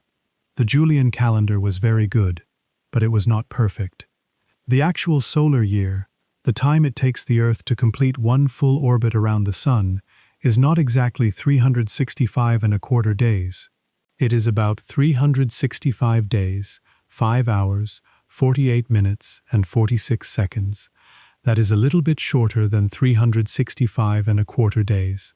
The difference is tiny, just about 11 minutes per year, but those 11 minutes add up. Over the course of a century, they add up to about 3/4 of a day. Over the course of 1,000 years, they add up to more than a week. By the 1500s, the Julian calendar had drifted by about 10 days relative to the sun. The spring equinox, which the Church used to calculate the date of Easter, was falling on the 11th of March instead of the 21st. The seasons were slowly slipping out of alignment. The drift was small enough that most people did not notice it in their daily lives. Farmers still planted when the soil was warm, not when the calendar told them to. But for the Church, and for the astronomers who advised the Church, it was a problem that needed solving. The solution came from Pope Gregory XIII, who in the year 1582 introduced a reformed calendar. The Gregorian calendar, as it came to be known, made 2 main changes. First, it dropped 10 days from the calendar to bring the equinox back to the 21st of March. In October of 1582, the day after the 4th was the 15th. 10 days simply vanished, a strange and unsettling thing if you happened to have a birthday or an anniversary in that gap. People grumbled. They worried that their lives were being shortened, that the Church was stealing days from them, but the adjustment was made, and the equinox was back where it belonged. Second, the Gregorian calendar refined the leap year rule. In the Julian calendar, every 4th year was a leap year, no exceptions. In the Gregorian calendar, century years like 1700 or 1800 are only leap years if they are divisible by 400. So the year 1600 was a leap year, and the year 2000 was a leap year, but 1700, 1800, and 1900 were not. This small adjustment removed 3 leap years every 4 centuries, enough to keep the calendar aligned with the solar year for many thousands of years to come. The Gregorian calendar was adopted quickly by Catholic countries. Spain, Portugal, and Italy switched in 1582, the same year as the papal decree. Other countries were slower. Protestant nations were suspicious of anything coming from the Pope. Britain and its colonies, including the American colonies, did not adopt the Gregorian calendar until 1752. By that time, the drift had grown to 11 days, and those 11 days were simply dropped from the calendar. Sweden tried to make the change gradually, skipping leap years over several decades, but made a mess of it and had to correct itself later. Russia held out even longer, keeping the Julian calendar until the Revolution of 1917. That is why the October Revolution is celebrated in November, a quirk of calendar history. Greece was one of the last European countries to change, finally adopting the Gregorian calendar in 1923.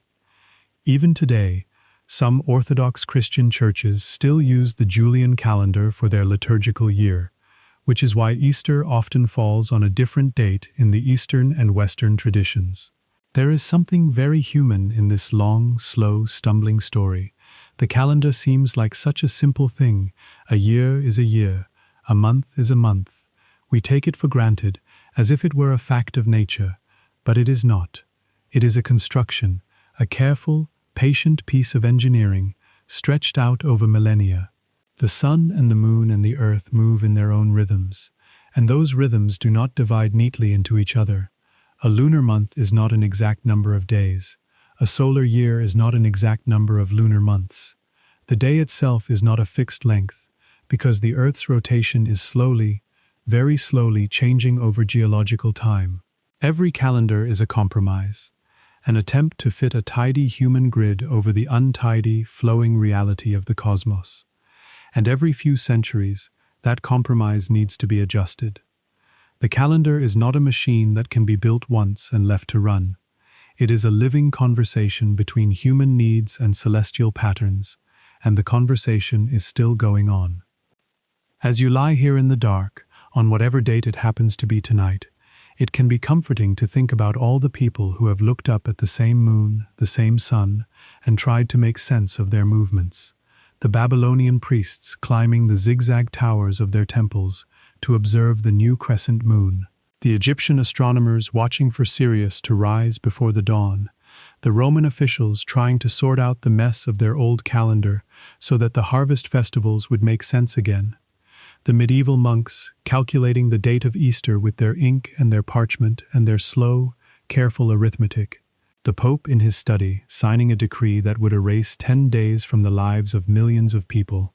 All of them were reaching for the same thing, a way to live in time without being lost in it, a framework of days and months and years that could hold the seasons steady and give human life a reliable shape. And now, in the quiet of this night, that framework holds you too. The date on the calendar is part of this long story. The month you are living in has a name that comes from ancient Rome. January, named for Janus, the two-faced god of beginnings and endings. March, named for Mars, the god of war. July and August, renamed from their old Roman numbers to honor Julius Caesar and his heir Augustus. The weekdays, too, carry old echoes. Sunday and Monday, named for the sun and the moon. Tuesday, named for Til, a Norse god of war. Wednesday, for Woden, the chief of the Norse gods. Thursday for Thor, the thunder god. Friday for Frigga, the goddess of love. Saturday for Saturn, the Roman god of sowing and time. Every time you say a day of the week or a month of the year, you are speaking a very old language, a language of gods and emperors and sky-watchers who lived and died long ago. The calendar is a palimpsest, a parchment written over many times, with the older writing still faintly visible underneath. It connects the present moment to the deep past, and it will connect this night to all the nights that come after. The days will keep turning. The months will keep rolling forward. The slow, patient adjustments will continue, because the earth and the sun and the moon do not care about our neat grids and our leap year rules. They move as they have always moved, in their own time, at their own pace.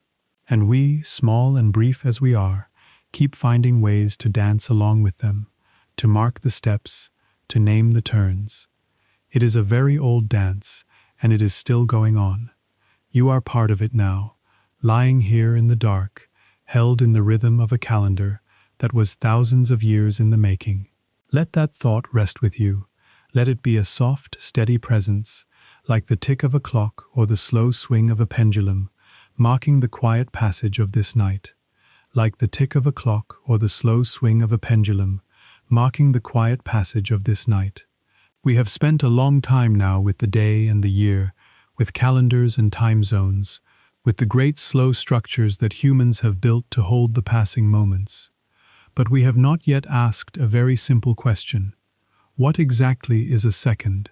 It seems like such a basic thing. A second is a second. It is the smallest unit of time that most of us ever think about, the brief tick on a clock, the time it takes to say, 1 Mississippi, the space between 2 heartbeats. But what does that actually mean? What is a second, really, and how do we know how long it is? The answer takes us from the ancient divisions of the day to some of the most precise measurements ever made by human beings. It is a journey from the turning of the earth to the vibrations of atoms, and it reveals something very deep about how our understanding of time has changed. For most of human history, a second was not really a thing.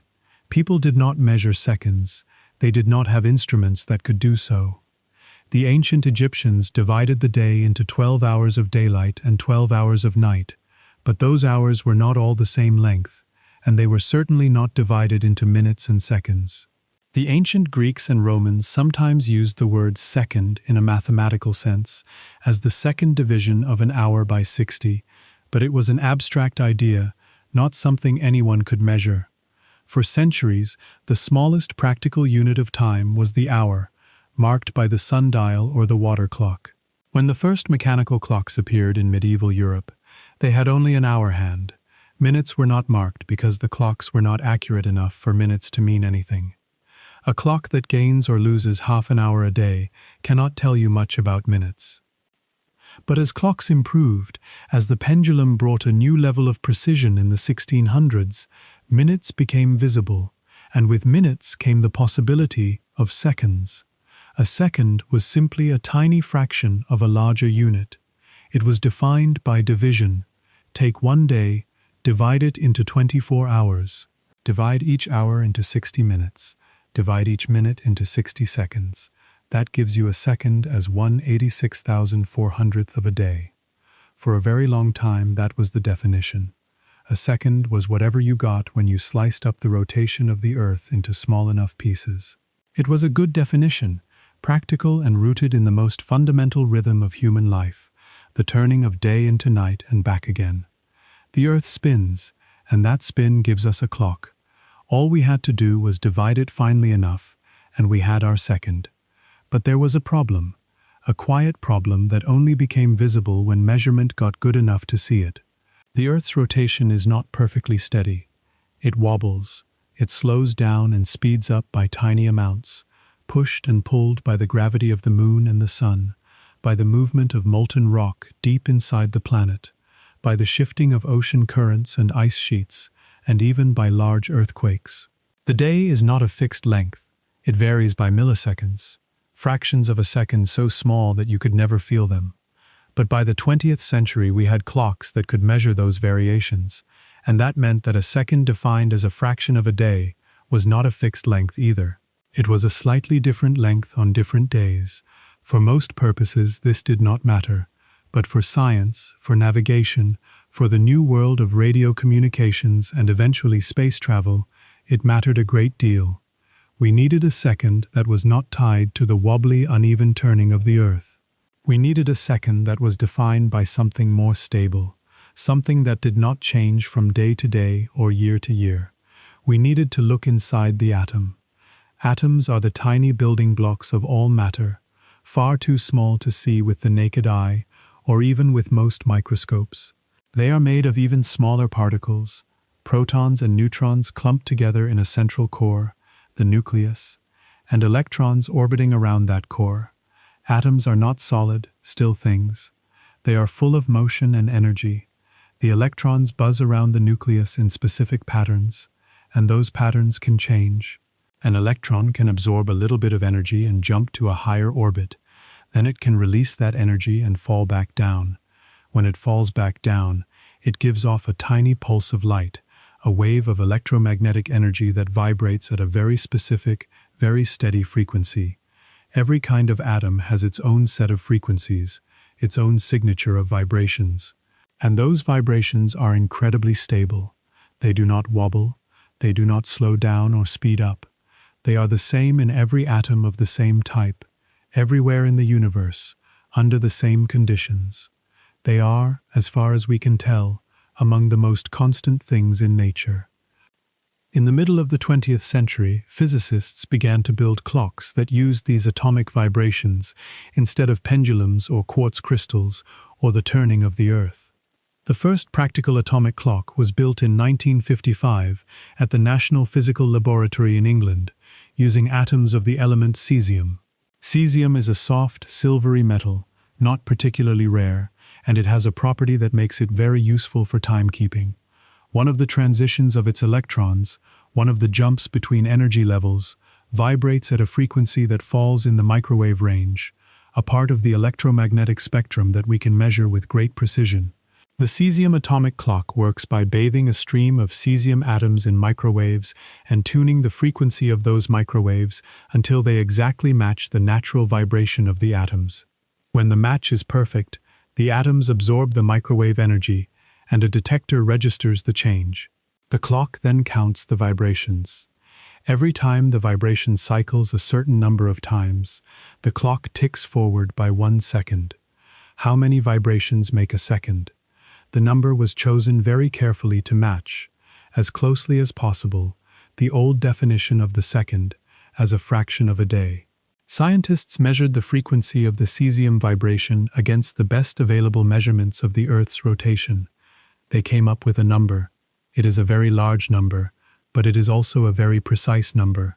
1 second is defined as exactly 9,192,631,770 vibrations of the cesium atom. That is the modern definition of the second, adopted by the international community in 1967, and it has been the standard ever since. When you look at a digital clock and see the seconds ticking by, what you are seeing deep underneath the screen and the circuits is a count of cesium vibrations happening somewhere in a laboratory or in a satellite overhead.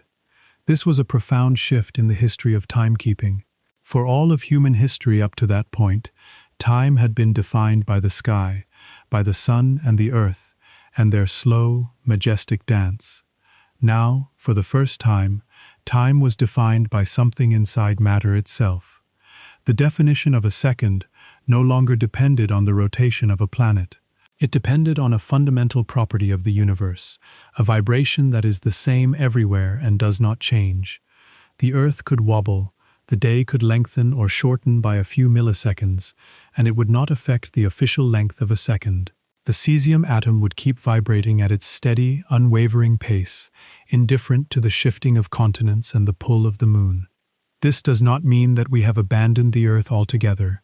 We still live on the planet, and we still need our clocks to stay roughly aligned with the sun. So a system of compromise has been developed. The world's official time is kept by a network of atomic clocks, more than 400 of them in laboratories around the globe.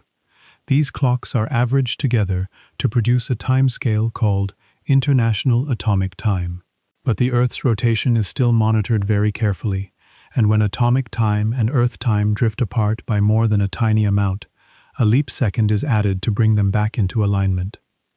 A leap second is just what it sounds like, an extra second inserted into the last minute of a particular day, usually the end of June or the end of December. Most people never notice. But for the systems that keep our world running, it is a delicate operation, a quiet nod to the fact that we still live on a spinning, wobbling, imperfect planet. There is a quiet beauty in the atomic definition of the second. It connects the very small to the very large. The vibration of an electron inside a cesium atom, something so tiny that it is almost impossible to imagine, is now the foundation of all our clocks, all our navigation systems, all our global communications. When you make a phone call, when you use a map on your phone, when you watch a video streaming from a server on the other side of the world, you are relying on atomic clocks. They are ticking away in the background, silent and invisible, keeping the seconds steady so that the digital world can stay synchronized. It is a long way from the shadow on a sundial, but the impulse is the same. Find something steady, count its repetitions, use it to mark the passing of time. The cesium atom is not the only atom used for timekeeping. Other atoms like rubidium and strontium and ytterbium vibrate at even higher frequencies, and clocks built from them can be even more precise. These are called optical clocks because their vibrations are in the optical part of the spectrum, visible light rather than microwaves. Optical clocks are still largely experimental, but they are so precise that they could measure the difference in time between 2 points separated by a single centimeter in height, because time itself passes very slightly differently at different altitudes. We will come to that strange and beautiful fact later in the night. For now, it is enough to know that the quest for precision is still going on. The second is not a finished thing. It is a human definition, and definitions can be refined. In the future, the second may be redefined again, based on an even more stable vibration, an even more fundamental property of the universe. But for all the precision of atomic clocks, the second still has a very human scale. It is about the length of a resting heartbeat. It is the time it takes to breathe in or breathe out if you are breathing slowly and calmly. It is the pause between two words in a quiet sentence. The scientists who defined the second with their cesium atoms and their 9 billion vibrations were not trying to create something alien and cold. They were trying to capture, with the greatest possible accuracy, a unit of time that the human body and the human mind have always known. A second is still a second. It still feels the same as it always did. It is just that now we know, with astonishing precision, what it actually is. As you lie here in the dark, you might try to feel a second, not to count it, not to measure it, just to let 1 second pass and notice its passing. You do not need an atomic clock to do this. Your own body has its own rhythms, its own steady vibrations. Your heart beats, your lungs fill and empty. Your blood moves in a slow, constant circuit. These are not as precise as a cesium atom, but they are just as real, just as much a part of the fabric of time. The second is not just a number, it is a lived experience, a small unit of being alive. And the fact that we can now define it with such precision, that we can say exactly how many atomic vibrations it contains, does not take away from that experience. It adds to it. It means that we have found a way to connect the intimate, personal rhythm of a single moment to the deep, constant rhythms of the universe. The cesium atom is vibrating, right now, in laboratories and satellites, marking seconds with a steadiness that the Earth itself cannot match. And your heart is beating, right now, marking seconds in its own quiet way. The two are different expressions of the same thing, the same time, the same slow stream, carrying you gently forward. We have come a very long way from the stick in the ground. The shadow has become a pendulum, the pendulum has become a quartz crystal, the quartz crystal has become an atomic vibration. Each step has brought us closer to something that feels like the true pulse of the universe. But even atomic clocks are not perfect. They have limits. They drift, very, very slowly. And the physicists who build them are still working, still refining, still searching for an even deeper steadiness. That is where we will go next, into the quiet, humming world of clocks so precise they barely drift at all, and the hidden ways they shape our modern lives. But for now, just rest with the second, just breathe with it. Just let it pass, one after another, steady and calm, like the gentle lapping of water against the side of a boat, like the slow, soft beat of a heart at rest, like the slow, soft beat of a heart at rest. That steadiness, that quiet repetition, is something we have been seeking for thousands of years. And in the cesium atom, we found a heartbeat far more reliable than the Earth's own spin. But the story does not end there. The cesium clock, precise as it is not the final word. There are clocks now, in laboratories around the world, that make the cesium clock look almost crude. Clocks so steady, so careful in their ticking, that they would not gain or lose a single second if they ran for tens of millions of years. Clocks that can measure the rise and fall of a single centimeter because time itself flows differently at different heights. These are the clocks at the far frontier of precision, and they are not just scientific curiosities. They are woven, quietly and invisibly, into the fabric of your daily life. Let us sit for a while with the idea of precision. What does it mean for a clock to be accurate? A good mechanical watch might gain or lose a few seconds a day. A quartz watch, the kind that runs on a tiny vibrating crystal in a battery, might be accurate to a few seconds a month. A cesium atomic clock, the kind that defines the second for the whole world, is accurate to about 1 second in 100 million years. That means that if you had set 2 such clocks running when the dinosaurs went extinct about 66 million years ago, they would still agree with each other to within less than a second today. That is a level of steadiness that is very difficult to grasp. It is steadier than the Earth's rotation. It is steadier than the orbit of the Moon. It is steadier than almost anything else in the natural world. And yet, even that is not the limit. In the past few decades, physicists have been developing a new generation of clocks, called optical atomic clocks, that use atoms vibrating at much higher frequencies. While cesium clocks operate in the microwave range, optical clocks operate in the visible light range, with frequencies tens of thousands of times higher. A higher frequency means a finer grain, a smaller unit to count. Imagine trying to measure the length of a piece of string. If you only have a ruler marked in inches, you can get a rough measurement. If you have a ruler marked in millimeters, you can get a much finer one. Optical clocks are like rulers marked in fractions of a millimeter, while cesium clocks are marked in inches. Both are rulers. Both measure length, but one can see details that the other cannot. The atoms used in optical clocks have names like strontium, ytterbium, and aluminum. They are trapped in small chambers by lasers, held almost perfectly still, and bathed in light at exactly the right frequency to make their electrons jump between energy levels. The precision is astonishing. The best optical clocks today would not gain or lose a second if they ran for the entire age of the universe, which is about 13,800 million years. That number is so large that it stops meaning much after a while. It is enough to say that these clocks are the most precise measuring devices human beings have ever built. For anything, ever. They are the pinnacle of our long quest to find something steady in the flux of the world. But why does this matter?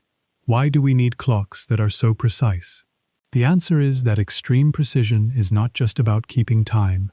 It is about seeing the world more clearly. Very precise clocks can detect very tiny changes. They can measure the slowing of time itself, which we will explore more deeply in the coming sections. They can detect the faint ripples in space-time caused by distant collisions of black holes. They can map the Earth's gravity with such detail that they can see underground water tables and magma chambers. They can test the fundamental laws of physics in ways that no other instrument can. Precision is a kind of vision. It allows us to see things that were always there, but were too subtle, too faint, too small for our older instruments to notice. And even if you never set foot in a physics laboratory, the precision of atomic clocks touches your life every day. The most immediate and personal way is through the Global Positioning System, or GPS. Your phone, your car's navigation system, the little blue dot that moves along the map as you drive or walk. All of these depend on a constellation of satellites orbiting about 20,000 kilometers above the Earth. Each of those satellites carries an atomic clock. The GPS system works by timing how long it takes for radio signals to travel from the satellites to your receiver. Light and radio waves travel at a fixed speed, about 300,000 kilometers per second. If you know exactly when the signal was sent, and you know exactly when it arrived, you can calculate the distance the signal traveled. Do this with 4 or more satellites at once, and you can pinpoint your location on the Earth's surface to within a few meters. But here is the crucial part. The timing has to be incredibly precise. A clock error of just 1/1000th of a second, a single nanosecond, translates to a position error of about 30 centimeters. If the clocks on the satellites drifted by even a few microseconds, your GPS would become useless in a matter of minutes. It would tell you that you were in the middle of a river when you were safely on the road. It would lose track of your turns and your speed. The whole system works because those little atomic clocks, humming away in their orbits, are kept synchronized with exquisite care. They are adjusted for the effects of relativity, which we will get to soon. They are monitored by ground stations and corrected when necessary, and they allow you, in the quiet of this night, to know exactly where you are on the spinning surface of the Earth. It is a quiet miracle, one that most of us never think about. Atomic clocks also keep the internet running. Every time you send an email, every time you load a web page, every time you watch a video or make a call, data is being broken into tiny packets and sent across networks that span the globe. Those packets travel at nearly the speed of light, and they arrive at their destinations in a fraction of a second. For the network to work, the routers and servers that direct this traffic need to agree on what time it is. They need to know the order in which things happened. Did this trade on the stock market happen before that one? Did this message arrive before the other one? In the world of high-frequency financial trading, where computers buy and sell stocks in microseconds, precise timekeeping is worth enormous amounts of money. A clock error of a few microseconds can mean the difference between a profit and a loss. So the world's financial markets are synchronized by atomic clocks, their transactions stamped with times that are accurate to millionths of a second. When you see the timestamp on an email or a text message, you are seeing the quiet work of cesium atoms, vibrating in some laboratory, keeping the seconds steady so that the digital world can make sense. Even the electrical grid relies on precise time. The alternating current that flows through the wires in your walls oscillates at a set frequency, 50 or 60 cycles per second, depending on where you live. The power companies monitor this frequency very carefully. If it drifts too far, generators can fall out of sync, and blackouts can cascade across whole regions. To keep everything stable, the grid operators use time signals from atomic clocks. They adjust the flow of power to keep the cycles exactly on track. When you plug in a clock that gets its time from the grid, it is, indirectly, getting its time from an atomic clock. The whole infrastructure of modern life hums along to the beat of cesium and rubidium atoms, a quiet, hidden metronome that almost no one ever sees. There is a gentleness in thinking about all this hidden precision. It means that even in the most ordinary moments you are surrounded by an invisible web of careful timekeeping. The phone on your bedside table, the router blinking in the hallway, the wires in the walls, the satellites arcing silently overhead, all of them are ticking along to the same steady pulse. You do not need to do anything. You do not need to set them or wind them or check them. They just run, silently, reliably, keeping the seconds synchronized across the whole planet.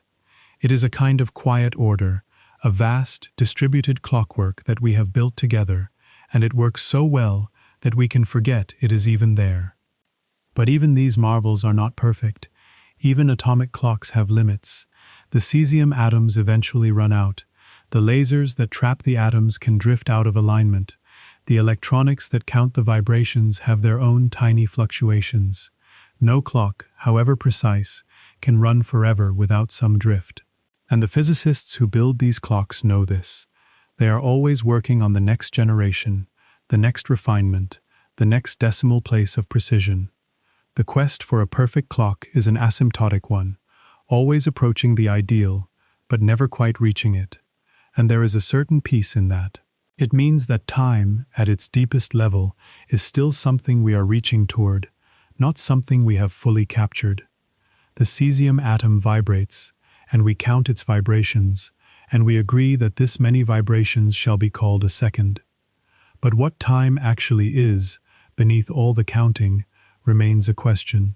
The precision of our clocks lets us measure time with astonishing accuracy, but it does not tell us what time is. That is a different kind of question, a question that physics has been wrestling with for centuries, and it is where we will turn next. For now, though, let the precision of the world's clocks be a comfort. They are out there, ticking away, keeping the seconds steady while you drift towards sleep.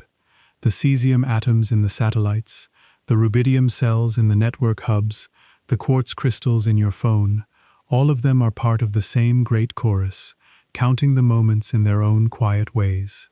And you are here, in the dark, held in that same flow of moments.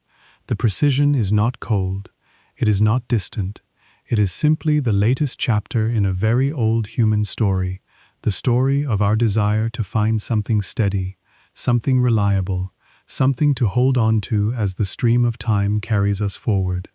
The shadow on the sundial, the drip of the water clock, the swing of the pendulum, the vibration of the atom, they are all versions of the same reaching, and they have all led us here, to this quiet night, this still room, this slow, steady breathing in the dark. This quiet night, this still room, this slow, steady breathing in the dark. For a very long time, the picture of time that we carried in our minds was as steady and as calm as this room. It was a picture painted most clearly by one man, a man whose name has become a kind of shorthand for the clockwork of the universe. His name was Isaac Newton, and he lived in England in the 1600s, the same century that saw the birth of the pendulum clock. Newton was a mathematician, a physicist, a student of light and motion and gravity. He wrote down the laws that govern how objects move, laws so powerful and so accurate that we still use them today to send spacecraft to the moon and to calculate the orbits of planets. And alongside these laws of motion, Newton articulated a vision of time. It was a vision that felt so natural, so obvious, so perfectly in tune with everyday experience, that for more than 200 years hardly anyone questioned it. Newton's time was simple. He imagined it as something absolute, something that flowed on its own, independent of anything else in the universe. Time, in Newton's view, was like a great river, a river that flowed steadily, smoothly, at the same rate everywhere and for everyone. It did not matter where you were standing. It did not matter how fast you were moving. It did not matter what planets were pulling on you with their gravity. The river of time flowed on, 1 second per second, always and forever the same. A clock in London, and a clock on Mars, and a clock on a distant star would all tick at exactly the same rate, as long as they were properly built. Time was universal. Time was absolute. Time was a kind of container, an invisible stage on which the events of the universe played out, but it was a stage that was never affected by the actors. The actors moved through time, but time did not move for the actors. This picture is so close to our daily experience that it can be hard to see it as a picture at all. It just feels like common sense. You look at a clock on the wall, and it ticks forward 1 second. You look at your watch, and it ticks forward 1 second. You call a friend in another time zone, and even though their clock reads a different hour, the seconds themselves feel the same. A minute is a minute. An hour is an hour. Time is just time. This is the Newtonian view, and it is so deeply embedded in the way we think that we rarely even notice we are thinking it. When we say that something happened at the same time, in two different places, we are assuming Newton's absolute time. We are assuming that there is a single, universal now that stretches across the whole universe, a single present moment that everyone shares. For Newton, this was not an assumption. It was a fundamental truth about the way the universe worked. Newton's laws of motion and his vision of absolute time were a triumph of human thought. They explained so much. They explained why the planets orbit the sun in elliptical paths. They explained why an apple falls from a tree. They explained the tides, the wobble of the Earth's axis, the motion of comets. They gave the universe a kind of beautiful, orderly, clockwork structure. The universe, in Newton's view, was like an enormous mechanical clock, wound up by God at the beginning of time and left to run, its gears and springs and weights moving in perfect, predictable patterns. And time was the steady tick of that cosmic clock, the uniform beat that kept everything in step. This vision was deeply comforting. It suggested that the universe was rational, orderly, and comprehensible. It suggested that the same laws that governed a falling apple also governed the distant stars. And it worked. For centuries, it worked beautifully. Engineers built bridges and steam engines using Newton's laws. Astronomers predicted eclipses and the returns of comets. Navigators plotted courses across the oceans. The universe seemed to be running like a perfectly tuned machine, and time was the steady, reliable pulse that kept it all going. But even in Newton's own time, there were small, quiet voices of doubt. Newton's great rival, the German mathematician and philosopher Gottfried Leibniz, argued that time could not be absolute in the way Newton claimed. Leibniz believed that time was not a thing in itself, but rather a relationship between events. Time, for Leibniz, was the order in which things happen. If nothing happened, there would be no time. It made no sense, he argued, to talk about time existing independently of the things that happen in time. This was a deeply different vision, more abstract and harder to visualize, but it planted a seed. That seed would lie dormant for a long time, because Newton's physics worked so well. There was no experiment anyone could do, in the 1700s or the 1800s, that would show any difference between Newton's absolute time and Leibniz's relational time. The question seemed philosophical, not scientific, and so the practical world moved on, using Newton's time because it worked and because it felt right. Newton's time also meshed perfectly with the new clocks that were spreading through the world. The pendulum clock, the marine chronometer, the pocket watch, all of them were built on the assumption that a second is a second is a second, the same everywhere and always. A ship's captain navigating by a chronometer set to Greenwich time was assuming that the seconds on his clock were the same as the seconds on the clock back in England. And they were, as far as anyone could measure. The differences, if they existed, were far too small to be detected by any instrument of the time. So the Newtonian view of time became not just a scientific theory, but a kind of background assumption of modern life. It was built into the railroads and the telegraph networks and the time zones. It was built into the way we thought about the past and the future, cause and effect, memory and anticipation. The steady river of time, flowing onward at the same rate for everyone, was as real and as solid as the ground beneath our feet. But the ground, as it turned out, was not as solid as it seemed. In the late 1800s, small cracks began to appear in the Newtonian edifice. Experiments with electricity and magnetism were revealing strange new phenomena that did not quite fit into the old framework. The speed of light was measured, and it turned out to be constant in a way that was very puzzling. If you throw a ball from a moving train, its speed relative to the ground is the speed of the train plus the speed of the throw. That makes sense, but light did not seem to work that way. Measurements suggested that light traveled at the same speed no matter how fast its source was moving. This was deeply strange. It violated the common sense rules of addition and subtraction that Newton's mechanics was built on.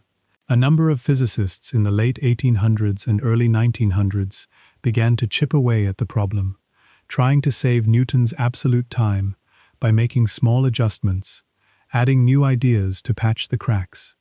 But the patches did not hold. The real shift came in 1905, when a young patent clerk in Bern, Switzerland, published a paper that would quietly but permanently change our understanding of time.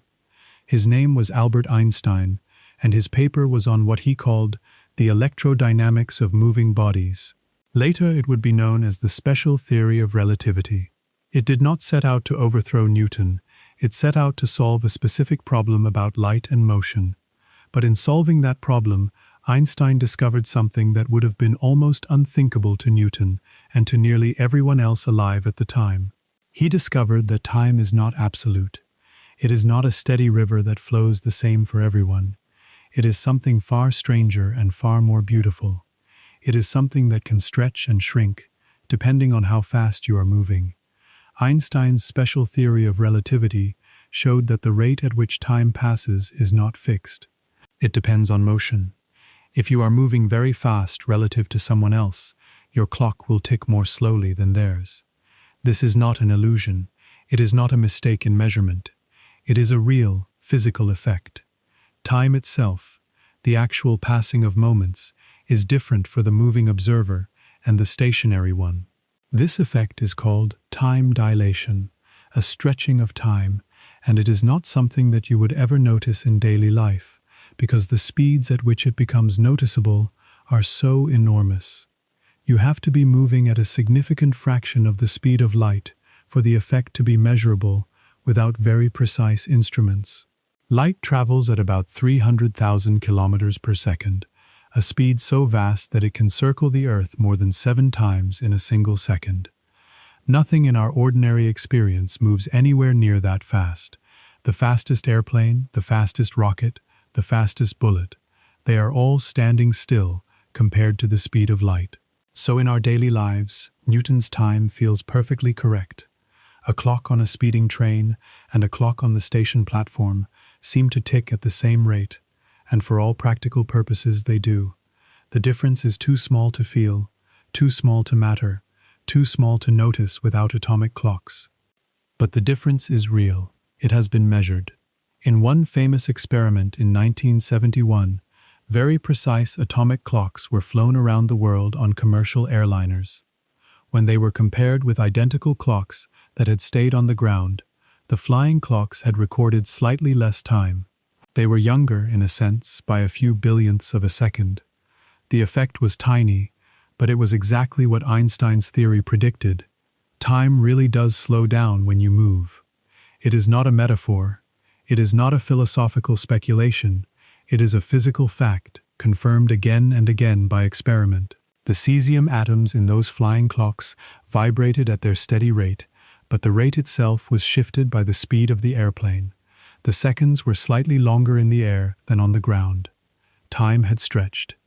This is a very difficult thing to wrap the mind around, because it violates every intuition we have about how the world works. We are so used to thinking of time as a steady background, a universal tick-tock that everyone shares. But Einstein showed that there is no universal tick-tock. There is no single, absolute now that stretches across the whole universe. What you call now depends on how you are moving. Two events that seem simultaneous to one observer may seem to happen at different times to another observer who is moving relative to the first. This is not a trick of perception. It is built into the structure of space and time themselves. Space and time are not separate things, in Einstein's picture. They are woven together into a single fabric, called space-time, and that fabric is not rigid, it is flexible. It bends and stretches depending on motion and gravity. Time is not a steady river, it is more like a soft flowing cloth, and the cloth can ripple. As you lie here in the dark, very still, very slow, the effects of relativity are almost unimaginably tiny in your immediate surroundings. Your clock is ticking at a rate that is, for all practical purposes, the same as the clock of anyone else who is not moving relative to you. But if you were to board a spaceship and accelerate away from the Earth, approaching the speed of light, time would begin to behave very differently. The seconds on your ship would lengthen, your heart would beat more slowly, your thoughts would slow down, and yet you would not feel any different. To you, inside the ship, time would seem to be passing at its normal rate. The second hand on your clock would sweep around the dial just as it always did. It is only when you compared your clock to a clock back on Earth that the difference would become visible. You might return from a journey that felt like a year to you, only to find that 10 years, or 100 years, or 1,000 years had passed on the Earth you left behind. This is not science fiction. It is a direct consequence of the laws of physics as we understand them. We will sit with this strange and beautiful idea a little longer in the next section, when we explore what gravity does to time. But for now, as we close this gentle introduction to the shift from Newton to Einstein, it is enough to simply let the old, comfortable picture of time dissolve a little. Not in a frightening way, not as a loss, but as a quiet opening. The steady river was a beautiful idea, and it served us well for a very long time. It still serves us well for most of what we do, but the universe, as it turns out, is richer and stranger than Newton could have known. Time is not a fixed stage. It is a living, breathing part of the cosmos, something that moves and changes with the things it contains. And that means that you, lying here in the dark, are not just a passenger on the river of time. You are part of the river. The river flows differently for you than it does for a clock on a satellite, or a distant star, or a spaceship moving at nearly the speed of light. That is not something to be alarmed by. It is something to be quietly, gently wondered at. The universe is more interesting than we thought. Time is more mysterious than we imagined, and we are only just beginning to understand what that means. Time is more mysterious than we imagined, and we are only just beginning to understand what that means. In the last section, we sat with the idea that time can stretch depending on how fast you move. That was the insight of Einstein's special theory of relativity, published in 1905. But Einstein was not finished. The special theory was special because it only applied to a special case: objects moving at constant speeds in straight lines, far from any large masses. It did not include gravity.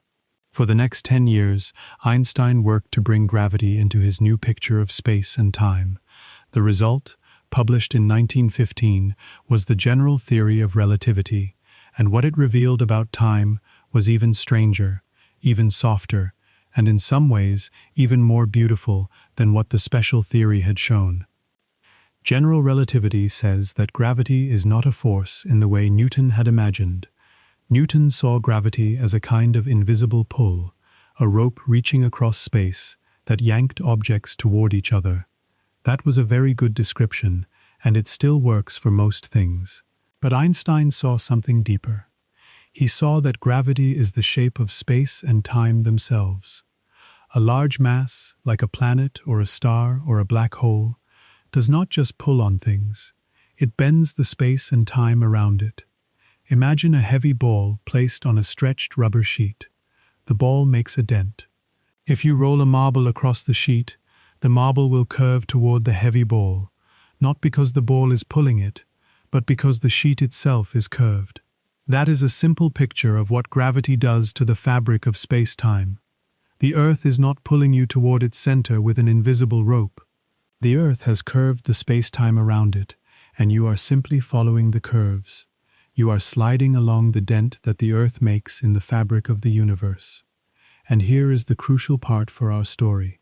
It is not just space that gets curved. Time gets curved too. The presence of mass slows time down. The stronger the gravity, the more time stretches. If you are close to a very large mass, time passes more slowly for you than it does for someone far away from that mass. This is called gravitational time dilation. Like the time dilation from speed, it is not something you would ever feel. If you were standing on the surface of a very massive planet, your heart would still beat at what felt like its normal pace. Your thoughts would still flow at what felt like their normal speed. The second hand on your watch would still sweep around the dial, just as it always did. But compared to a clock on a spaceship far out in empty space, your clock would be running slow. You would be living in a slightly stretched version of time, and you would have no way to know it except by comparing your clock to one far away. This effect is real. It has been measured, and it is not just something that happens near exotic objects like black holes. It happens right here on Earth. The gravity at the surface of the Earth is stronger than the gravity a few hundred kilometers up, because you are closer to the Earth's mass. That means that a clock on the ground ticks very slightly slower than a clock on a mountaintop, or a clock in an airplane, or a clock on a satellite. The difference is tiny, because the Earth's gravity is not all that strong compared to something like a black hole. But with atomic clocks, tiny differences can be measured, and they have been. Clocks at different altitudes tick at measurably different rates. Time passes faster at your head than at your feet, by an amount so small that it is almost impossible to grasp, but it is there. You are, in a very real sense, aging slightly faster at the top of your body than at the bottom. Let that thought rest for a moment. It is the kind of thought that can feel strange if you hold it too tightly. So hold it loosely. Let it be a gentle, curious thing, not a puzzle to solve. Gravity is not just holding you to the bed right now. It is also shaping the time that flows around you and through you. The mass of the Earth, that great ball of rock and metal spinning beneath you, is creating a little dent in the fabric of space-time, and you are lying in that dent. The clock on your bedside table is ticking at a rate that is slightly, almost imperceptibly different from the rate it would tick if it were floating in empty space. This is not a metaphor. It is a measured fact. and it means that time is not separate from the physical world. It is part of it. It is shaped by it. It is, in a very deep sense, made by it. The most practical demonstration of gravitational time dilation is something we have already mentioned, but it is worth sitting with for a little longer. The global positioning system, the network of satellites that tells your phone where you are, would not work without taking general relativity into account. The satellites orbit at an altitude of about 20,000 kilometers. At that height, the Earth's gravity is weaker than it is on the surface. According to general relativity, the clocks on the satellites should run faster than clocks on the ground because they are in weaker gravity, and they do. The difference is about 45 microseconds per day. That is 45 millionths of a second. It sounds like nothing, but as we discussed earlier, a timing error of even a few nanoseconds can throw off a GPS position by meters. If the satellite clocks ran fast by 45 microseconds per day, and this was not corrected, the whole GPS system would drift out of alignment and become useless within hours. So the engineers who built GPS programmed the satellite clocks to tick slightly slower before they were even launched. They are deliberately set to run at a rate that, on the ground, would be slightly wrong, so that in orbit, with the effects of weaker gravity, they tick at exactly the right rate. It is an elegant, quiet piece of engineering, and it works perfectly. Every time you use GPS, you are carrying proof of Einstein's theory in your pocket. There is also the effect of special relativity to account for. The satellites are moving very fast relative to the ground, about 14,000 kilometers per hour. According to special relativity, their clocks should run slower because of their speed. This effect partly cancels out the gravitational effect, but not completely. The net result is that the satellite clocks run faster than ground clocks by about 38 microseconds per day, after both effects are taken into account. Both special and general relativity are needed to make the system work. It is one of the most satisfying confirmations of modern physics, a daily, practical application of ideas that can seem very abstract and far away. What does all this mean for our feeling of time? It means that Newton's steady river was a lovely dream, but the reality is softer and stranger. Time is not a rigid framework. It is more like a living landscape. It has hills and valleys, shaped by the presence of mass. Where gravity is strong, time flows more slowly. Where gravity is weak, time flows more quickly. The differences in our daily lives are so small that we never notice them, but they are there. The universe does not have a single, universal clock. It has a kind of temporal geography, a contour map of time's flow, with the seconds lengthening in the valleys and shortening on the peaks. This is not something to worry about. It is something to rest inside. The world is more subtle than it appears. The simple, solid feeling of time passing, the tick of the clock, the rhythm of your breath, these are not illusions. They are just local experiences, true for you, here, in this gravitational field, at this speed, in this moment. And that is enough. You do not need to calibrate your internal clock to a satellite. You do not need to account for relativistic effects when you set your alarm. The physics can be true without disturbing the peace of the night.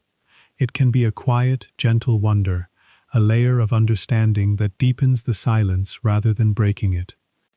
There is a way in which general relativity makes the universe feel more connected. Everything that has mass, everything that exists, is shaping the space and time around it. You are doing it too, in a very tiny way. Your body has mass, and that mass bends space-time by an amount so small it could never be measured. But it is real. You are not just a passenger in the universe. You are a participant. Your presence here, in this bed, in this room, on this planet, is part of the great gravitational shape of things. The time you feel flowing around you is not imposed from outside. It is in part created by the things that are here, including you. That is a very soft, very gentle thought. It blurs the line between you and the cosmos, between the clock and the thing that the clock measures. You are not separate from time. You are woven into it, and it is woven into you. As we let this idea settle, we might notice that both special and general relativity point towards something important. Time is not a thing. It is not a substance. It is a relationship. It is how we measure the unfolding of events, the changing of things, the movement from one state to another. And that unfolding depends on where you are and how you are moving.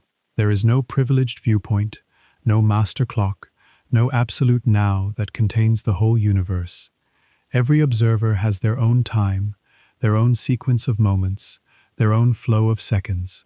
These different times are not contradictory. They are all valid. They are all real. They are just different perspectives on the same underlying reality. This is a difficult idea for the mind to hold, especially a mind that is drifting towards sleep. So do not try to hold it. Let it be like water. Let it flow around you without needing to be grasped. The details of general relativity are complex, full of mathematics that very few people ever learn, but the core idea is simple and beautiful and strangely comforting. Gravity slows time down.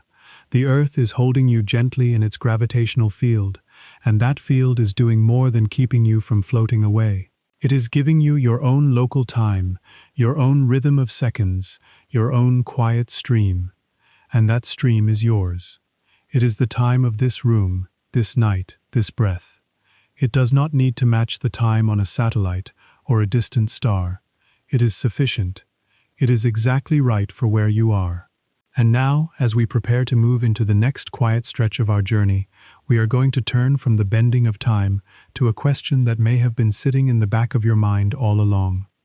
If time can stretch and slow, if it depends on speed and gravity, why does it only go one way? Why do we remember the past and not the future?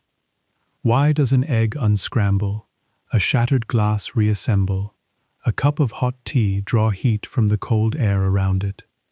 The laws of physics, at the deepest level, do not seem to care about the difference between forward and backward. And yet our lives care very much. That is the puzzle of the arrow of time, and it is one of the deepest and most open questions in all of science. But for now, just rest in the gravitational embrace of the Earth. Just feel the weight of your body, the slow pull of the planet, the quiet stretching of the seconds. The river of time is still flowing, but it is not a rigid river. It is a soft river, a river that curves and slows and deepens, and you are floating in it, gently, peacefully, towards sleep. The river of time is still flowing, but it is not a rigid river. It is a soft river, a river that curves and slows and deepens, and you are floating in it, gently, peacefully, towards sleep. And yet, for all its softness, the river of time has one very stubborn property. It flows only one way. It carries us forward, always forward, from the past we remember, into the future we cannot see. We have explored how time can stretch and slow, how it depends on speed and gravity. But none of that explains why time has a direction at all. Why is there a difference between yesterday and tomorrow? Why can we remember what has already happened, but not what is still to come? This is the puzzle of the arrow of time, and it is one of the deepest questions in all of physics. It is a question that leads us gently to the edge of what we know, and then a little beyond, into the quiet territory of not knowing. Let us begin with something very simple. Imagine a cup of hot tea sitting on a table. The tea is warm. The air in the room is cooler. Over time, the tea cools down. The heat spreads out from the tea into the air, until the tea and the room are the same temperature. This is so ordinary that no one questions it. You have seen it happen 1,000 times. A hot drink cools, a cold drink warms up. Heat always flows from the warmer thing to the cooler thing, never the other way around. You have never seen a cup of lukewarm tea spontaneously get hot, while the room around it gets cold. That would not violate anything about the basic laws of motion. The molecules in the tea and the air are just bouncing around, and the laws that govern their bounces are the same forward and backward in time. And yet, you never see the reverse happen. The tea always cools, the room always warms, very slightly. The process is one way. Or imagine an egg, sitting on the edge of a bowl. You tap it against the rim, the shell cracks. The yolk and the white slide out into the bowl, mixing slightly as they go. Now imagine the reverse.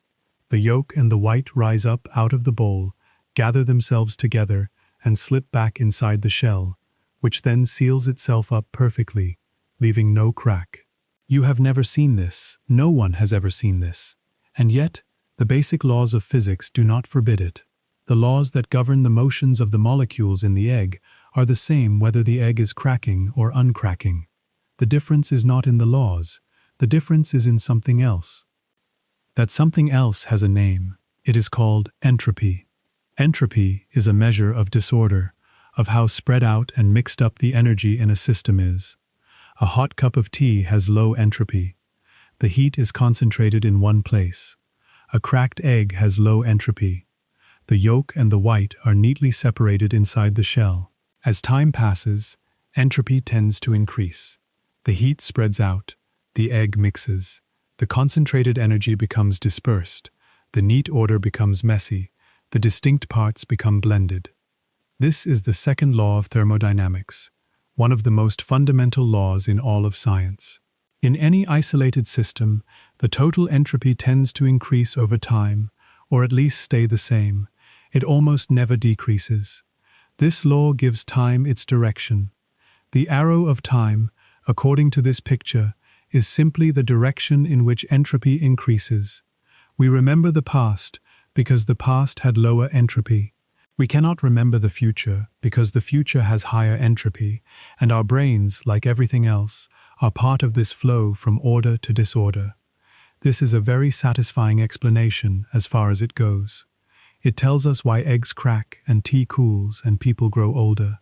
It tells us why we can turn a seed into a tree, but not a tree into a seed.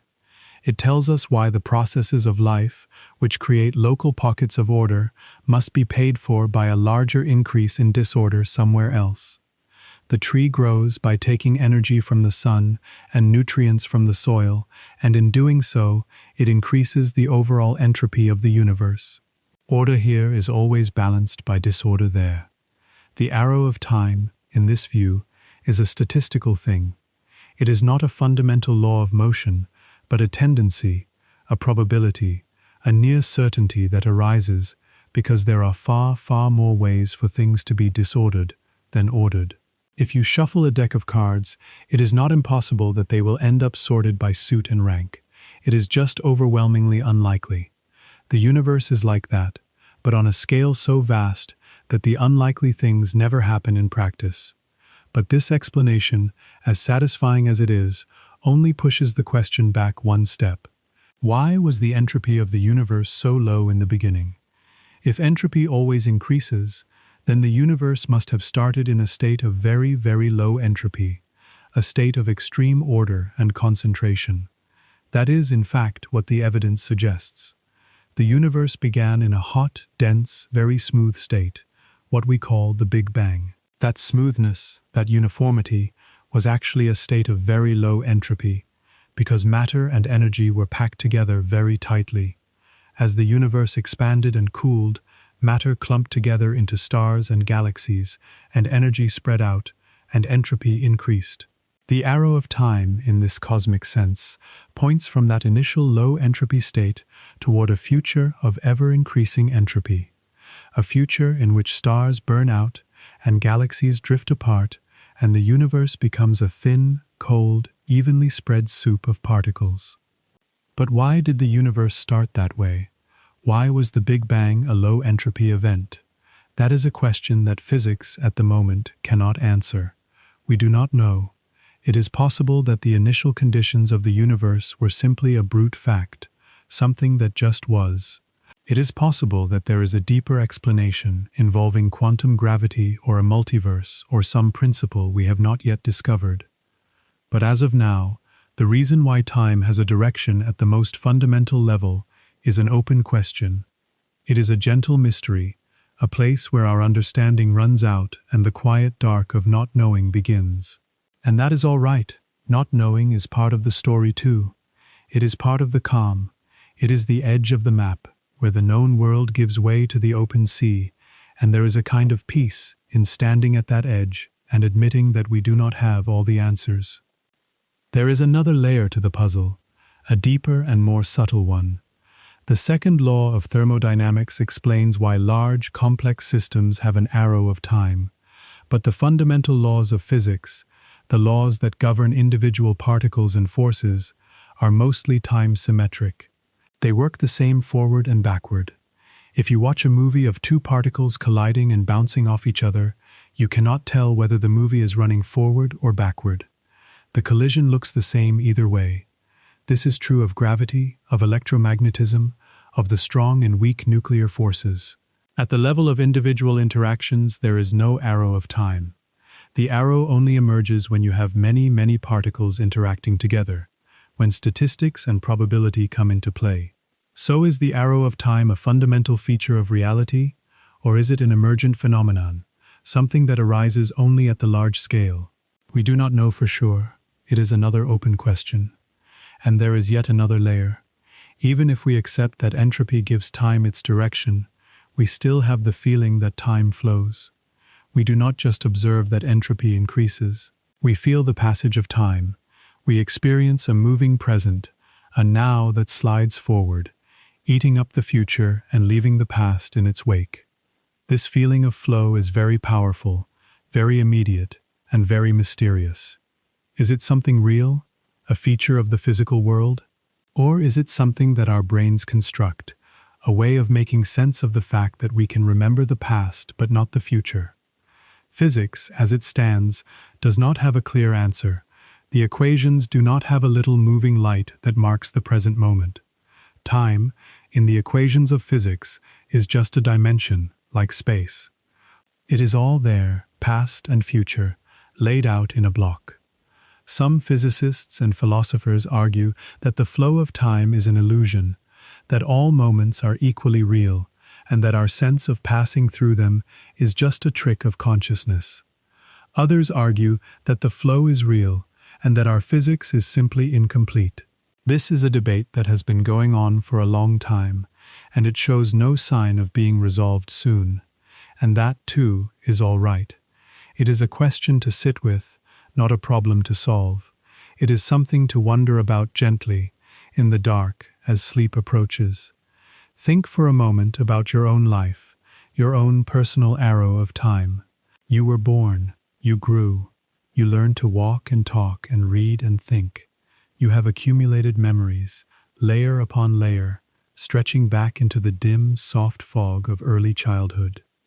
You cannot remember the future. You cannot skip ahead. You are carried along, moment by moment, in a direction you did not choose and cannot reverse. This is the most intimate fact of human existence, and it is also one of the greatest scientific puzzles. The fact that you are lying here now, in this bed, on this night, with these particular memories and these particular hopes, is bound up with the arrow of time. If time did not have a direction, there would be no now, no then, no before or after. There would be no story of your life, just a static arrangement of events with no order and no flow. The arrow of time is what gives your life its shape, its narrative, its sense of moving forward. And yet, even as we recognize the arrow, we can also soften our relationship to it. We do not always have to be rushing forward. We can pause. We can rest. We can lie in the dark and let the moments pass without trying to catch them. The arrow of time does not require us to be busy. It does not require us to be productive. It simply carries us, whether we are running or standing still or sleeping. Tonight, you are not going anywhere. You are not trying to accomplish anything. You are just resting in the flow, letting it carry you gently, without resistance. The past is already gone. The future has not arrived yet. All that exists, all that has ever existed for you, is this moment, this breath, this soft, quiet now. And that is enough. As we come to the end of this part of our journey, we might notice that the arrow of time, for all its mystery, is also a kind of gift. It gives us a life with a shape, with a beginning and a middle and an end. It gives us stories with their rising and falling action. It gives us growth and change and the slow, beautiful unfolding of a person over decades. Without the arrow of time, nothing would happen. There would be no evolution, no birth, no death, no spring following winter. The universe would be a frozen block, still and silent and complete. The arrow of time is what makes the world a living, breathing, changing place. And even if we do not fully understand why it points the way it does, we can be grateful for it. We can rest in it.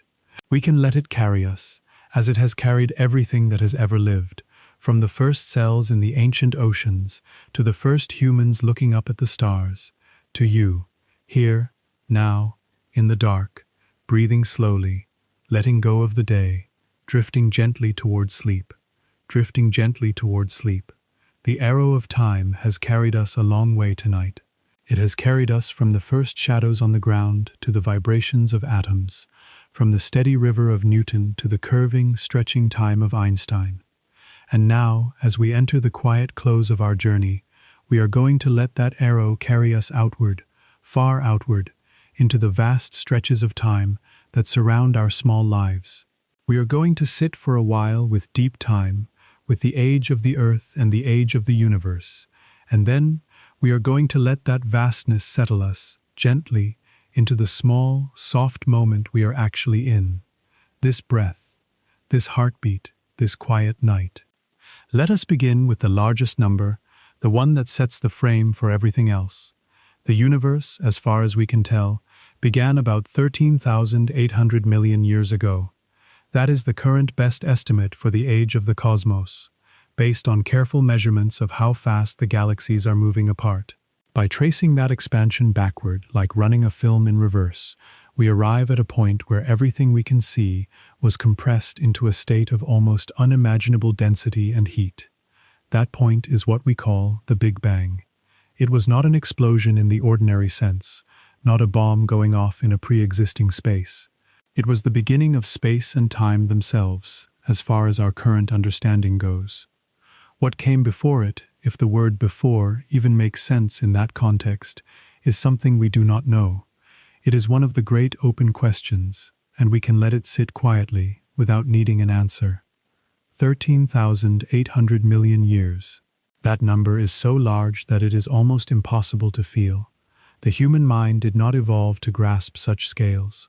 Our ancestors lived for tens of thousands of years, measured their lives in decades, watched the seasons turn a few dozen times before they were gone. 1,000,000 years is already beyond direct feeling. 1,000 million years is 1,000 times beyond that. And the universe has existed for more than 13 of those 1,000 million year stretches. It is a span of time so vast that everything we have talked about tonight, the whole history of human timekeeping from the sundial to the atomic clock, fits into the very last sliver of it. If you compress the entire history of the universe into a single calendar year, with the Big Bang on the 1st of January, then the Earth would form in September, the first life would appear in October, the dinosaurs would appear in late December and go extinct around the 26th. The first humans would appear in the last few hours of December 31st, and all of recorded history, from the ancient Egyptians to tonight, would fit into the last few seconds before midnight. That is how brief our story is, set against the cosmic scale. The Earth itself is about 4,500 million years old. That number comes from dating the oldest rocks on the planet, and from dating meteorites that formed at the same time as the solar system. 4,500 million years is still a number too large to feel, but we can approach it gently, by imagining a slow, patient process. For the first few 100 million years, the Earth was a molten ball, too hot for any solid rock, let alone life. It took time for the crust to cool, for the oceans to condense from steam, for the first continents to form. Then, around 3,800 million years ago, something happened that we are still trying to understand. The first living things appeared, tiny, simple, single-celled organisms, floating in the warm shallows of an ancient sea. They had no eyes, no brains, no bones, but they had the ability to take in energy, to grow, to divide. They were the beginning of the thread that leads, unbroken, to you. For most of the Earth's history, life remained microscopic. Single cells, then colonies of cells, then simple multicellular creatures, all living in the oceans. It was not until about 540 million years ago, in the Cambrian period, that complex, visible life forms began to flourish. The trilobites, the early fish, the first plants reaching toward the sun. Then came the age of the dinosaurs, spanning nearly 200 million years, a stretch of time so long that a dinosaur living at the end of that age was separated from the first dinosaurs by more time than separates us from the last ones. The dinosaurs are gone now, wiped out by an asteroid impact about 66 million years ago, an event that cleared the stage for the rise of the mammals and, eventually, for us. Our own branch of the family tree, the hominins, goes back about 6 or 7 million years. The first members of our own species, Homo sapiens, appeared in Africa about 300,000 years ago. That is a long time by human standards, but it is a blink against the 4,500 million years of the Earth. 300,000 years is less than 1/10,000th of the Earth's age. And for most of those 300,000 years, our ancestors lived in small bands, hunting and gathering, moving across the landscapes of Africa and then Eurasia and Australia and the Americas. The first cities, the first writing, the first calendars and clocks, all of that came only in the last 6,000 years or so.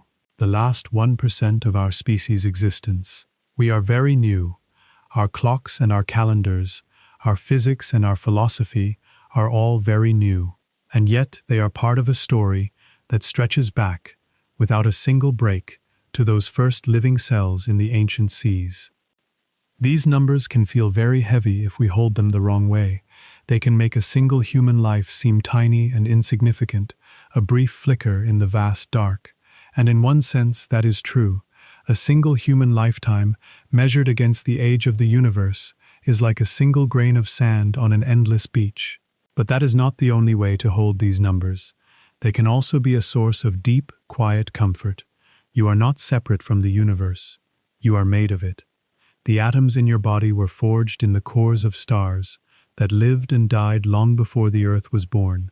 The carbon in your cells, the oxygen in your lungs, the iron in your blood, all of it was cooked in the nuclear furnaces of ancient suns, scattered across space when those suns exploded, and gathered up again by gravity to form the planet you are resting on. You are, in a very literal sense, a piece of the universe that has become aware of itself. You are the cosmos, sitting quietly in the dark, breathing. And your life, brief as it is in cosmic terms, is not insignificant. It is filled with moments that matter, moments that are real. The feeling of sunlight on your skin, the sound of a loved one's voice, the taste of food, the ache of loss, the warmth of a bed on a cold night. These things are not made less by the vastness of time. They are made more. They are the local, personal expressions of the same deep processes that drive the stars and the galaxies. The arrow of time that shapes the universe also shapes your life. It gives you a beginning, a middle, and an end. It gives your days a rhythm, your years a pattern, your memories a shape. And right now, in this moment, it gives you this quiet night, this stillness, this chance to rest. As we drift toward the very end of our journey, let us come back from the vast scales of deep time to the immediate, felt experience of being here. The universe is 13,800 million years old, and yet all of that time has led to this moment. This one. The moment you are in right now. The moment in which you are lying in a bed, in a room, in the dark, listening to a voice that is slowly fading into the background of your awareness. The past is gone. The future has not arrived. All that exists, all that has ever existed, is this now. This breath, rising and falling. This heartbeat, steady and soft. This quiet night wrapped around you like a blanket. There is no need to do anything with these thoughts, no need to hold on to them, no need to understand them fully. They are just here, like the darkness, like the silence, like the gentle pressure of the pillow under your head. You can let them be. You can let yourself be. The stream of time that we have followed tonight, from the first sundials to the atomic clocks, from Newton's steady river to Einstein's bending space-time, from the arrow of entropy to the vast age of the cosmos. That stream is still flowing.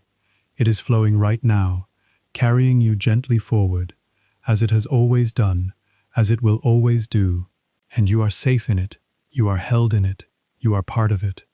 So let the words grow softer now, let the thoughts grow lighter, let the night do what the night does best, which is to hold you, quietly, without asking anything in return. The story of time is very long, and you are a part of it, and that is enough. More than enough. It is beautiful, simply beautiful, in the way that all quiet things are beautiful. Sleep, when it comes, will be another kind of time, a time without clocks, a time without arrows, a deep and dreamy river where the seconds do not tick and the hours do not pass. And when you wake, the stream will still be there, steady and kind, ready to carry you through another day. But that is for later. For now, just rest, just breathe, just let the last few words wash over you, soft as rain, gentle as night, and drift into the deep, deep quiet that has been waiting for you all along. Drift into the deep, deep quiet that has been waiting for you all along. We have traveled a long way together tonight, you and I. We began with the simplest things, with the sun and the moon and the slow turning of the earth. We sat for a while in the ancient world, watching shadows move across stone, listening to water drip from one vessel into another. We heard the first mechanical clocks ticking in their cold monastery towers, and we felt the ground shift when the railroads forced the world to agree on what time it was. We traced the long, patient story of the calendar, with its leap years and its drifting equinoxes, and its popes and emperors trying to hold the seasons steady. We dove into the atom and found the second hiding there, vibrating 9 billion times and more. We touched the edge of precision, clocks so steady they would not lose a second in the age of the universe, and then we let the old, comfortable picture of time dissolve, gently, as Einstein showed us that time can stretch and bend, that it slows down when you move fast and when you sit close to a large mass.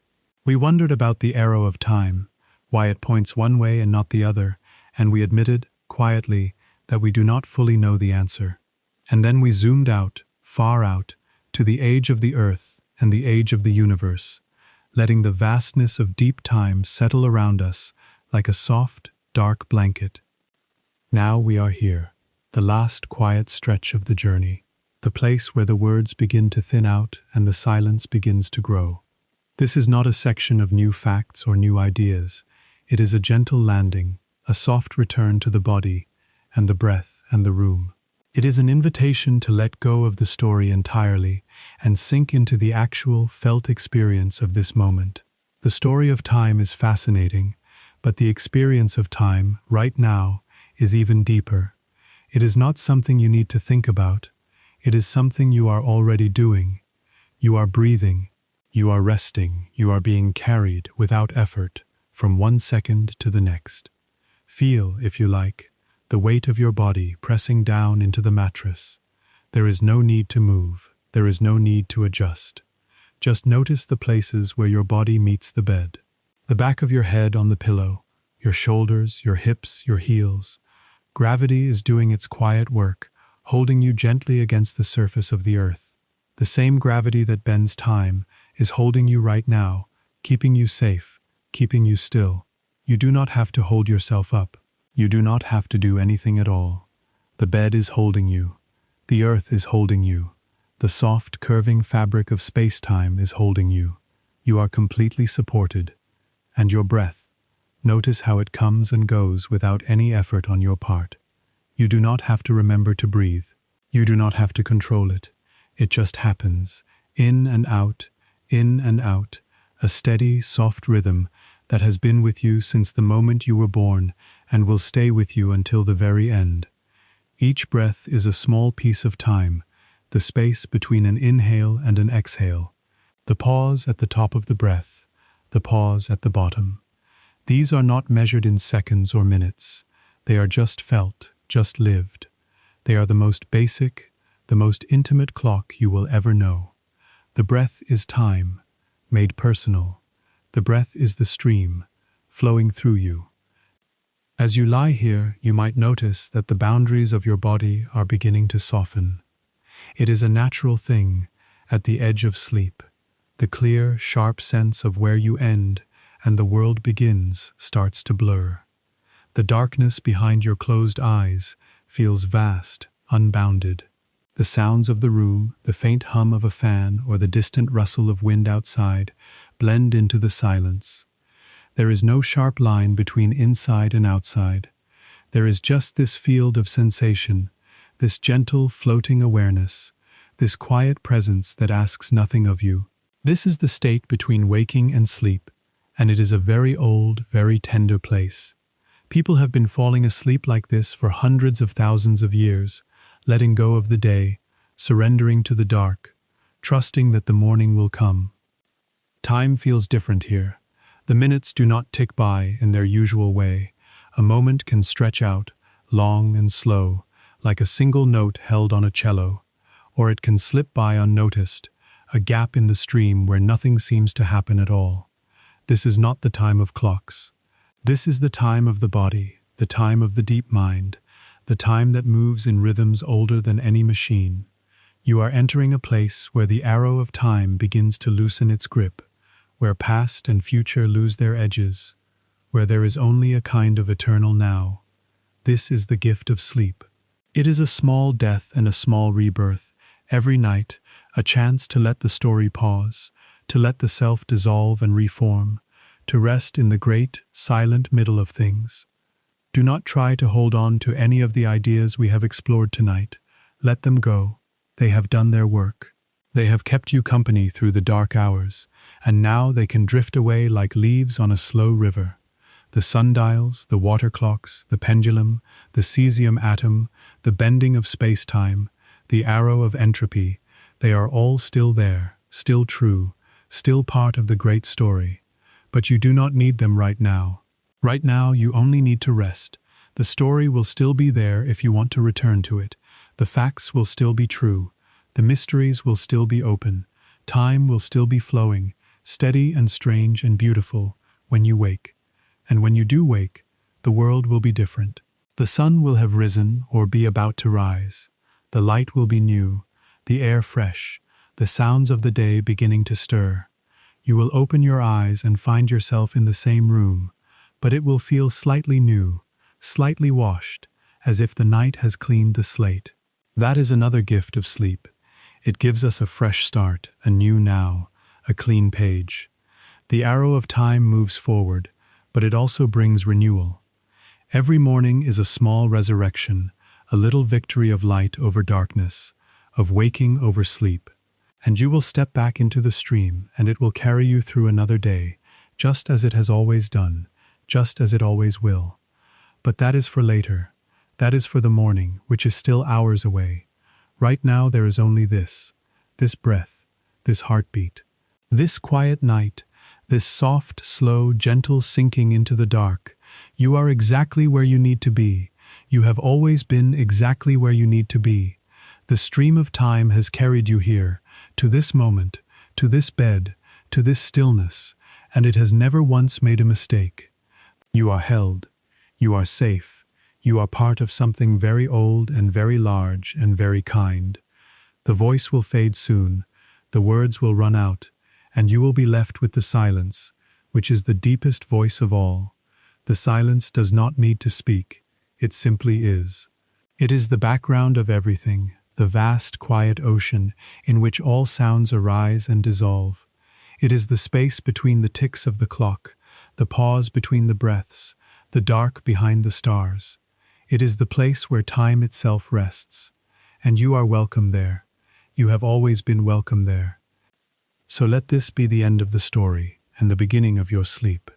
Let the last few words be like a hand slowly letting go, like a boat being pushed gently from the shore. You are drifting now. The current has you. The river is wide and slow and deep, and it knows the way. You do not need to steer. You do not need to watch. You just need to float and breathe and let the night take you where it will. Thank you for traveling with me tonight through the long story of time. It has been a quiet honor to keep you company in the dark. Now the journey is yours alone. into the depths of sleep, into the deep, dreamy river that needs no clocks, and no calendars, no seconds and no years. I will leave you with the silence, and with the breath, and with the gentle, steady turning of the earth beneath you. Good night. Sleep well. The stream is carrying you home.